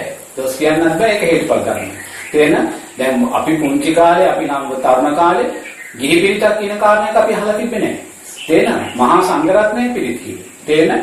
ඒතකොට දැන් ක්‍රමානුකූලව මහත්ව මහා සංඝරත්නය උවමනාවෙන් මේ වගකීමෙන් ක්‍රමානුකූලව බැහැර වෙනවා. තේරෙනවද? හැම ස්වාමීන් වහන්සේ නම් නෙමෙයි ක්‍රමානුකූලව ඒ වගකීමෙන් බැහැර වෙනවා. මොකද ස්වාමීන් වහන්සේලාට වගකීම් වැඩි. තේරෙනවද? රටේ වේවා, ජාතියේ වේවා, ආගමේ වේවා, පන්සලේ වේවා, තමන්ගේ වෘත්තීය ක්‍රියාමාර්ගයේ වේවා තියෙන වගකීම් වැඩි. ඒතර මේ වගකීම් වැඩි වෙන මාත්‍ර ස්වාමීන් වහන්සේලා මුළු රැයක් නිදිවරාගෙන පිළිත් කියන්නේ යොමු වෙන්නේ නැහැ. තේරෙනවද? විශේෂයෙන්ම පිළිත් තුඟක් යොදාගන්නේ නිවාඩු දවසේ. ඒ නිසා පහවදා දහම් පාසල්. එහෙම නැත්නම් පහවදා පිරිවෙන. මෙවැනි හේතුන් නිසා ක්‍රමානුකූලව ඒවා ස්වාමීන් වහන්සේලාටින් මගහැරෙනවා. ඒතකොට මේ ස්වාමීන් වහන්සේලාටින් පිළිත මගහැරෙන්න මහත්වෝ එක පැත්තකින් පිළිත කියන අර්ථය දුර්වල වෙනවා වගේම ස්වාමීන් වහන්සේලාගේ ගුණාත්මක භාවය දුර්වල වෙනවා. තේරෙනවද? මොකද ස්වාමීන් වහන්සේ නමක් පිළිත් කීම නිසා අර මුළු රාත්‍රියේම පිළිත් සත්‍යයනය කරන්නේ බුදුරජාණන් වහන්සේ කෙරෙහි, ධර්ම රත්නය කෙරෙහි, සංඝ රත්නය කෙරෙහි ලොකු විශ්වාසයකින්. තේරෙනවද? ඒ වගේම පිළිත් සත්‍යයනය කිරීම තුළින් සියලුම මිනිස්සෙන්ට, සියලුම දෙවියන්ට, සියලුම බ්‍රහ්මයන්ට, සියලුම අමනුෂ්‍යයන්ට මාත්‍ය අපි මෙසිත පැතුවත් වෙනවා. තේරෙනවද? ඒතොරේ ස්වාමීන් වහන්සේලා තුළ මුළු රාත්‍රිය පුරාවට මෙසිත පැතිරෙනවා. මුළු රාත්‍රිය පුරාවට සීලේ ආරක්ෂාව, සීලේ ශක්තිය ඇති වෙනවා. මුළු රාත්‍රිය පුරාවට සප්තබොධ්‍යංගයන් වැඩෙනවා. තේරෙනවද? ඒතොරේ පිරිතේ අර්ථය ජීවිතයට එකතු වෙනවා. සම පිළිත් කියද්දි මේ ගුණාත්මක භාවයේ පිළිතේ අර්ථය ජීවිතය තුළින් නුවණින් මෙනෙහි වෙමින් දකින්නවා අපි. ඒවා දකින්න මහත්වෝ ස්වාමීන් වහන්සේලා තුළ ගුණාත්මක භාවය වැඩි වෙනවා. තේරෙනවද? දැන් මේ පිළිත් කියන්නේ ස්වාමීන් වහන්සේලා ගුණාත්මක භාවය වැඩි වෙනවා. තේරෙනවද? මෛත්‍රී ශක්තිය වැඩි වෙනවා. සීලේ ශක්තිමත් භාවය වැඩි වෙනවා. ඒවා වැඩි වෙන්න ස්වාමීන් වහන්සේලාගේ අනාගත භික්ෂු ජීවිතයේ ගුණාත්මක භාවය වැඩි වෙන්නේ සියලුම ධර්මතාවය. නමුත් වර්තමානයේ ඒ ශක්තිය ස්වාමීන් වහන්සේලාටින් ගිහිල්ලා. තේරෙනවද? වර්තමානයේ ශක්තිය ස්වාමීන් වහන්සේලාටින් ගිහිල්ලා. තේරෙනවද? දැන් මම මේ කුටියේ ඉඳන් මට මතකයි දැන් ගිය සතියේ ගමේ පිරිතක් තිබ්බ ස්වාමීන් වහන්සේලාට පිරිතක්. හුඟ කාලෙකින් මම ගමක ස්වාමීන් වහන්සේලාට පිරිතක් ඇහුවා. එළි වෙනකම් පාන්දර පහ වෙනකම් පිරිත ඉබරයනා මේක පටන් අරගෙන මුළු රෑම මම ওই පිරිත අහගෙන හිටියේ. තේරෙනවද? එතකොට මටම පුදුමාකාර සතුටක් ඇති වුණා. තේරෙනවද? ඒතකොට මට මෙතන ඉඳන් මේ සතුට ඇති වෙද්දී මම ඒ ස්වාමීන් වහන්සේලා පිරිත් කියද්දි මාත්‍යෝ කොතනකවත් මම උන්වහන්සේලා අකමැත්තෙන් පිරිත් කියන ස්වභාවයක් ඇහුනේ නැහැ. අකමැත්තෙන් ඒ කැඩි නවත්ත එහෙම දෙයක් ඇහුනේ නැහැ. බොහොම ගරුත්වයෙන් බොහොම ශ්‍රද්ධාවෙන් තමයි කිව්වේ. තේරෙනවද? එතකොට මේ සෑම මොහොතකම උන්වහන්සේලා තුළ කුසල් පක්ෂය වැඩෙනවා. තේරෙනවද? මොකද මේ පිරිත් කියන්නේ මහත්වෝ ජනතාවගේ ආරක්ෂාව උදෙසා, ජනතාවගේ සෞභාග්‍ය උදෙසා, ජනතාවගේ සැපය උදෙසා, ජනතාවගේ නිරෝගී භාවය උදෙසා. ඒතකොට ඒ මෛත්‍රී ශක්තියම තමන්ගේ අනාගත භික්ෂු ජීවිතයටත් බලවත් ශක්තියක් බවට. නමුත් එහෙනම් අද පිරිතෙන් ස්වාමීන් වහන්සේලා මගහැරීම තුළ ස්වාමීන් වහන්සේලා තමාගේ ආධ්‍යාත්මික ශක්තිය දුර්වල කරගෙන දිසාවට ගමන් කරන්නේ. එච්චරයි. තේන්න පිරිතෙන් මගහැරෙනවා කියන්නේ ස්වාමීන් වහන්සේලාගේ වගකීමෙන් බැහැර වෙනවා කියන තැනදී ස්වාමීන් වහන්සේලාගේ ගුණාත්මක භාවයේ දුර්වල වෙනවා කියන කාරණය ඒ දෙකටම එකතු වෙලායි තියෙන්නේ. ඒක වෙනව දකින්න බෑ. තේරුණාද? මම කියන දේ කවුරුත් නොපිළිගන්න පුළුවන්. එහෙමනම් මට සමාව වෙන්න. තේරෙනවද? ඒතකොට ස්වාමීන් වහන්සේලා මෙතනින් ගිලිහෙනකොට ඒ හිතස පුරවන්න සමාජයේ යම් කෙනෙක් මතුවෙන්නේ ඕනේ. ඒක සාධාරණයි. ඒ තැන තමයි ගිහි පින්වතුන්ලා තරම් තියෙන්නේ. තේරෙනවද? ඒතකොට ගිහි පින්වතුන්ලා ගිහි පිරිත කියලා දැන් ගිහි පින්වතුන්ලා තුළ ආස්වාදේ වැඩි. કોઈ කෙනෙක් මුලින්ම යම් ශේෂ්ත්‍රයකට යොමු වෙද්දී යාගේ ආස්වාදේ වැඩි. තේරෙනවද? ඉතින් ඒ ආස්වාදයේ වැඩි වෙනකොට ගිහි පින්වතුන්ලා පිරිත් පටන් ගන්න 8ට ස්වාමීන් වහන්සේලා පටන් ගන්නේ 9:00ට. ඒතකොට ස්වාමීන් වහන්සේලා පිරිත් ඉවර කරන්නේ 5ට. ගිහි පින්වතුන්ලා පිරිත් ඉවර කරන්නේ 6ට. තේරෙනවද? ඒතකොට දැන් මෙතනදී ගිහි පින්වතුන්ලා මේ ගිහි පිරිත කෙරෙහි තියෙන ආකර්ෂණය වැඩි වෙනවා. තේරෙනවද? එකක් වියනම් පක්ෂේ අඩුයි. අවශ්‍ය කරන්නා වූ මේ කලමනාකරන ඔක්කොම අඩුයි. තේරෙනවද? ඒ නිසාම හුඟක් වෙලාවට ගිහි පින්වතුන්ලා ගිහි පිරිත් වල තියෙන ආකර්ෂණය වැඩි. ඒතකොට මේ අලුත් ශේෂ්ත්‍රයක් නිසා ගිහි පිරිත් කියන පින්වතුන්ලා පුදුමාකාර ආස්වාදයකින් තමයි පිරිත් කියන්නේ. තේරෙනවද? ඒගොල්ලෝ හරිම සතුටෙන් හරිම ආස්වාදයෙන් කියන්නේ. නමුත් ආස්වාදය කියන්නේ අනිත්‍ය උදාහරණයක්. තේරෙනවද? ආස්වාදයේ අවසානයේ ආදීනවයක් තියෙනවා. ඒ ආදීනවේ අද එක නෙමෙයි ඉන්නේ. ඒ ආදීනිය සමහර විට අවුරුදු 20ක් 25ක් යන්න පුළුවන්. තේරෙනවද? එතෙක් දැන් ගිහිය මේ ශේෂ්ත්‍රය බාරගෙන ඉස්සරහට මේ ආවා. තේරෙනවද? නමුත් මෙහෙම ගියාට පස්සේ ගිහියාටත් මේ ශේෂ්ත්‍රේ පාඩනවා. දැන් ආස්වාදේ ඉවරයි. ආස්වාදේ ඉවරයි. දැන් මෙහෙම ගිහලා ඊට පස්සේ ආස්වාදේ දුර්වල වෙනකොට ඒගොල්ලෝ පිරිත් කීම අඩු කරනවා. ඔන්න ඒගොල්ලෝ දැන් 10ට පටන් ගන්නේ 5ට ඉවරයි. තේරෙනවද? 5ට ඉවරයි රැයට පොඩි නිදිමත එනවා නවත්තන ඔය දේවල් දැන් ආස්වාදේ අඩු වෙන්න දැන් මේව වෙන්නේ නැහැ. තව අවුරුදු 10ක් 15ක් යන්න ඕනේ. තාම ආස්වාදේ තියෙනවනේ. ඒතකොට ආදීනවේ එන්න තව පව් වෙනවා. දැන් ආදීනවේ ආවට පස්සේ මහත්තයෝ අන්න ගිහි පින්වතුන්ලාටත් දැන් පිළිත් කියන්නේ මේකෙන් ශේෂ්ත්‍රේ බහැර කියනවා. මොකද ඒගොල්ලන්ටත් වෙන ශේෂ්ත්‍රේ එනවා. තේරෙනවද? දැන් ස්වාමීන් වහන්සේලාට අලුත් වගකීම් ඇවිල්ලා තියෙනවානේ. එක මේ වගේ ඒ වගේ ගිහි පින්වතුන්ලාටත් වගකීම් තා වැඩි වෙනවා. තේරෙනවද? තමන්ගේ පවුල් වගකීම්, ළමයිගේ වගකීම්, සමාජයේ වගකීම් දැන් ඒගොල්ලන්ටත් රැයක් නිදිමරන්න වෙන් කරන්න බෑ. එමෙහිට ඒකෙන් බැහැර වෙනකොට ඊළඟට පිළිත් කියන්න ගන්නේ කාන්තාව. තේරෙනවද? ඊළඟට පිළිත් කියන්න ගන්නේ කාන්තාව. තේරෙනවද? ඊට පස්සේ ඔන්න සුන්දර කාන්තාව, තරුණ කාන්තාව ඔන්න රැයට පිළිත් කියන්න ඇවිල්ලා ඒ ගෙවල් ඇතුළම දූෂණයටපත් වෙනවා. එහෙම තමයි මේවා විනාශ කරා යන්නේ එහෙමයි. දැන් සංඝ සමාජයේ බුදුරජාණන් වහන්සේ අටපාරාජිකා පනවන්නේ ඇයි? භික්ෂුණීන් වහන්සේලා. භික්ෂුණීන් වහන්සේලා දාන ගෙවල් වලට ගිහිලා දූෂණයට ලක් වෙනවා. තේරෙනවද? කැමැත්තෙන් දූෂණයට ලක් වෙනවා. තේරෙනවද? තමන්ලාට භික්ෂුණීන් වහන්සේලා ආරණ්‍ය 5 නමක් ඉන්නවා. 4 නමක් යනවා. අර භික්ෂුණීන් වහන්සේ ඉන්නවා ආරණ්‍ය. උවමනාවෙන් දූෂණයට ලක් වෙනවා. තේරෙනවද? ඒ වගේ අවසානයේදී මේවා කාන්තා පක්ෂය තමයි. දැන් මේ ගිහි පිළිත් කියන පිළිමි පක්ෂයටත් ආස්වාදය අයින් වෙනවා. ඊට පස්සේ පිළිත් කියන්න ගන්නේ කාන්තා පක්ෂය. තේරෙනවද? ඔතනින් තමයි විනාශයක් කරා වෙලා ගමන් යන්නේ. තේරෙනවද? ඊළඟට මේ කොතන තැනකදීවත් වැරද්දක් නැහැ. තේරෙනවද? ඒ වැරද්ද තියෙන මාත්‍යෝ මිනිස්යාගේ අකුසල් මූලවල. මිනිස්යාගේ දුස්සීල භාවයන් තුල. තේරෙනවද?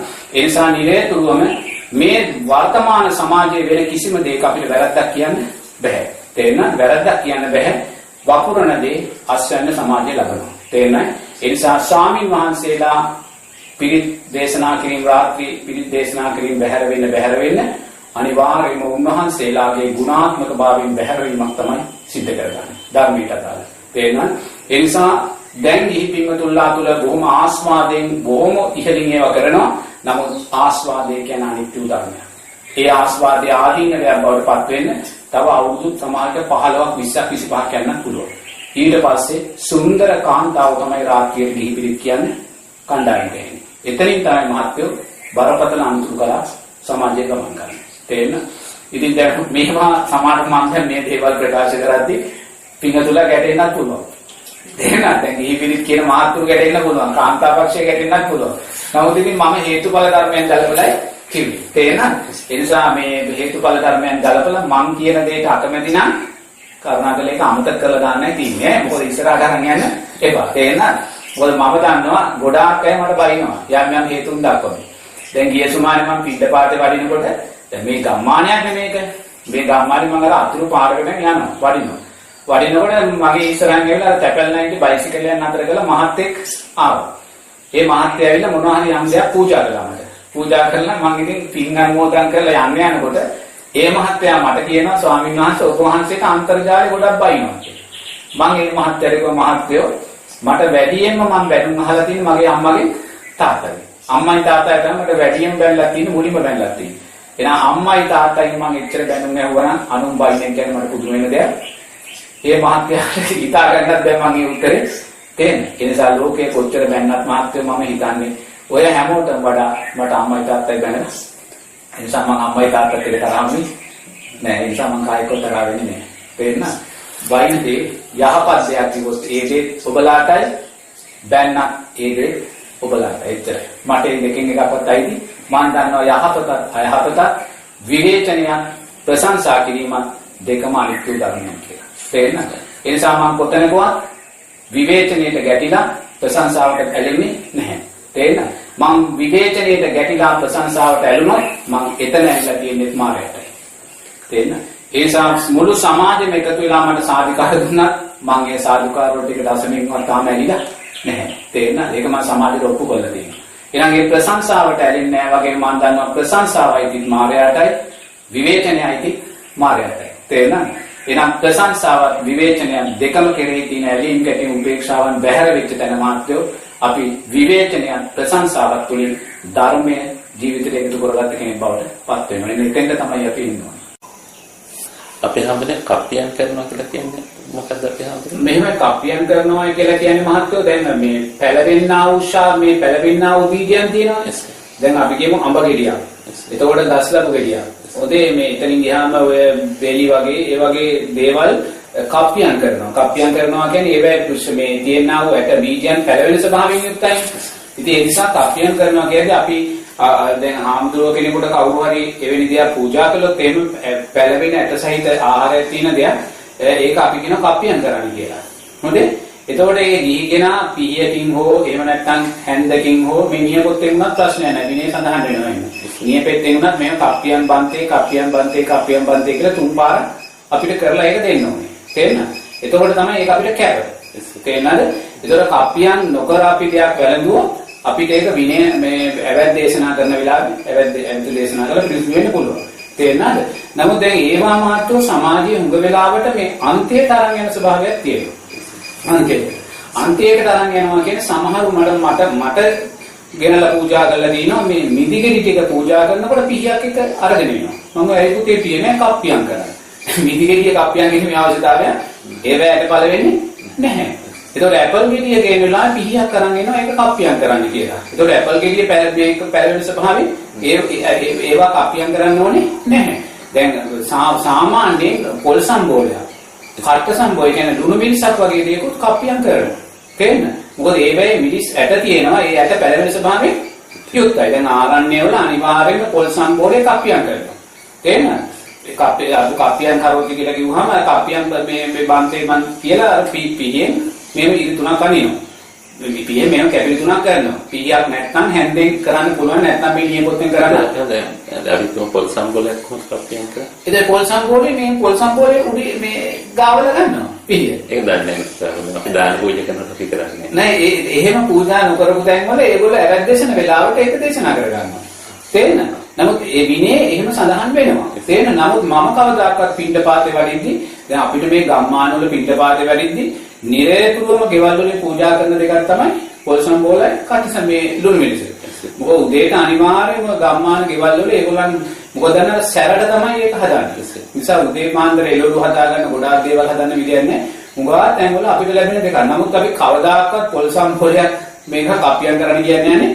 එහෙම කළොත් මහත්ව ඒක හාස්‍යයක් වෙනවා. තේරෙනවද? ප්‍රතිපදාව හාස්‍යයක් කරගන්න සුදුසු නැහැ. මේ ගම්මාන වල ඒවා දන්නේ නැහැ. එහෙම නැත්නම් අපිට මේ සම්බෝලය පූජා කරනකොට කුස්සියට ගිහිලා පිටි අරන් ඉන්න කියන්නේ එහෙම කළොත් මහත්ව ඒව අන්තය. තේරෙනවද? නමුත් එවැනි තැනකදී දැන් අද දවසෙත් මට මතකයි 3 කොළක නැත්නම් 4 කොළක මට පොල් සම්බෝලයි කට සම්බෝලයි පූජා කළා. තේරෙනවද? ඒතකොට දැන් ඒවා ඇත්ත වශයෙන්ම මට මිරිස් සහිත ආහාර අරුණයි. මගේ උදරයේ තියෙන මං මිරිස්. නමුත් ඒවා අපිට පිළිගන්න නැතුව ඉන්න බෑ. මොකද මේ දුප්පත්කම නිසාම ඒවා අපි අවංකවම පිළිගන්නවා. මොකද ඒගොල්ලන්ගේ හිත සතුටු වෙන්නේ. තේරෙනවද? ඒක මම ආහාරයෙන් නොගන්නවා වෙන්න පුළුවන්. නමුත් මම ඒක ආහාරයට නොගන්නා අයින් කරද්දි මට ආයෙත් ඒකට ඇවැද්දීමේ අවශ්‍යතාවයක් නැහැ. තේරෙනවද? නමුත් ඉන් මෙහා මාත්‍යෝ ආරණ්‍යගතව අපි ජීවත් වෙනකොට අපි කැපකරු නැත්නම් සාමණේර ස්වාමීන් වහන්සේලා ලැබුවා ආහාර මේ පාත්‍ර වල පිළිගන්න ඉස්සෙල්ලා ඒක අනිවාර්යයෙන්ම පොල් සම්බවුන කප්පියක් කරනවා. තේන පැලවෙන ඇට සහිත දේවල් තියෙනවා නම් මේ පළතුරු තියෙනවා නම් ඒකත් මේ පීයකින් නැත්නම් හැන්ඩකින් නැත්නම් මේ ඇඟිලි තුඩේ ඒ මොකද දෙකම නැත්නම් ඇඟිලි නීපොත්තෙන් හරි ඒක අපිට කෙනෙකුට ලව්ව කරන්න පුළුවන්. මට කප්පියක් කරන්න බෑ. මට කප්පියක් කරගන්න බෑ. මේ එක්ක සාමාන්‍ය කෙනෙක් ලව්වා එහෙම නැත්නම් ගිහි කෙනෙක් ලව්වා ඒක කරගන්න. උපසම්පදා කෙනෙකුට කප්පියක් කරන්න බෑ. ඒතකොට ඒ ආකාරයෙන් කරත් මේ ඔය අන්තයේ තියෙන එක නම් ගොඩාක් වැඩෙනවා සමහර තැන්වල. තේන සමහර තැන්වල වැඩෙනවා. මොකද මේ සමහර අය මේ තලගුලියක් කප්පියක් කරන්න ඕනේ කියන තැනට එනවා. තලගුලියක් කප්පියක් කරන්න කියන තැනට එනවා. මොකද තලගුලියේ පැලවෙන ඇට තියනවා කියන තැන ඉඳලා. නමුත් ඒවා මාත්‍යෝ බරපතල අන්තයක්. එවැනි දේවල් බරපතල අන්තයන් එච්චර අපි අන්තයට ආයිතු නැහැ. තේරෙනවද?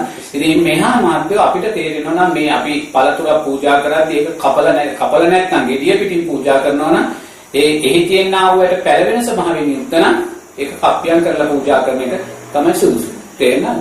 නමුත් ඒක ස්වාමීන් වහන්සේ කප්පියම් කරන්න කියලා ඉල්ලීමක් කරන්නේ නැත්නම් අපි කප්පියම් කරන්න යන්න ඕනේ නැහැ. ඒක තේරුම් ගන්න ඕනේ. අපි කප්පියම් දැන් ඕක මහත්තයා පන්සලට දාන ගෙනිච්ච වෙලාවකට පන්සලට පෙරගිරිය පූජා කරන වෙලාවට මහත්තයා ලොකු හාමුදුරන්ට කිව්වොත් ඒ ස්වාමීන් වහන්සේ පීය ගේන මට මේ කප්පියම් කරන්න කියලා තේරෙනවද? නැති ප්‍රශ්නයක් එතන ඇති කරගන්නවා. තේරෙනවද? එතනදී මහත්තයා විනය මේ හොයන්න යන්න ඕනේ නැහැ. ස්වාමීන් වහන්සේ ඉල්ලීමක් කළොත් තේරෙනවද? ඒක කරනවා. ස්වාමීන් වහන්සේ වෙන ඉල්ලීමක් කරේ නැත්නම් ඒක කරන්න අවශ්‍යතාවයක් නැහැ. ඒ උන්වහන්සේ මොකක් හරි හේතුවක් නිසානේ කරන්නේ නේද? ඒක පිළි අරගෙන උන්වහන්සේ යම් මොහොතක ඇවැත් දේශනා කරන වෙලාවට ඒක සීපත් කරලා ඇවැත් දේශනා කරගන්නේ. තේරෙනවද? ඒතකොට ඊතරදී අපි ඒක කරන්න සුදුසුද නැද්ද කියන කාරණේ ගොඩක් වටිනවා. ඒ කියන්නේ සද්ධාව හොඳාත්ම දුර්වල කෙනෙකුට අපිට ඒක කියන්න බෑ. කිව්වම සමහරට තවත් එයා දුර්වල කරගන්න පුළුවන් නැති මේවා නැති කරලා නේ.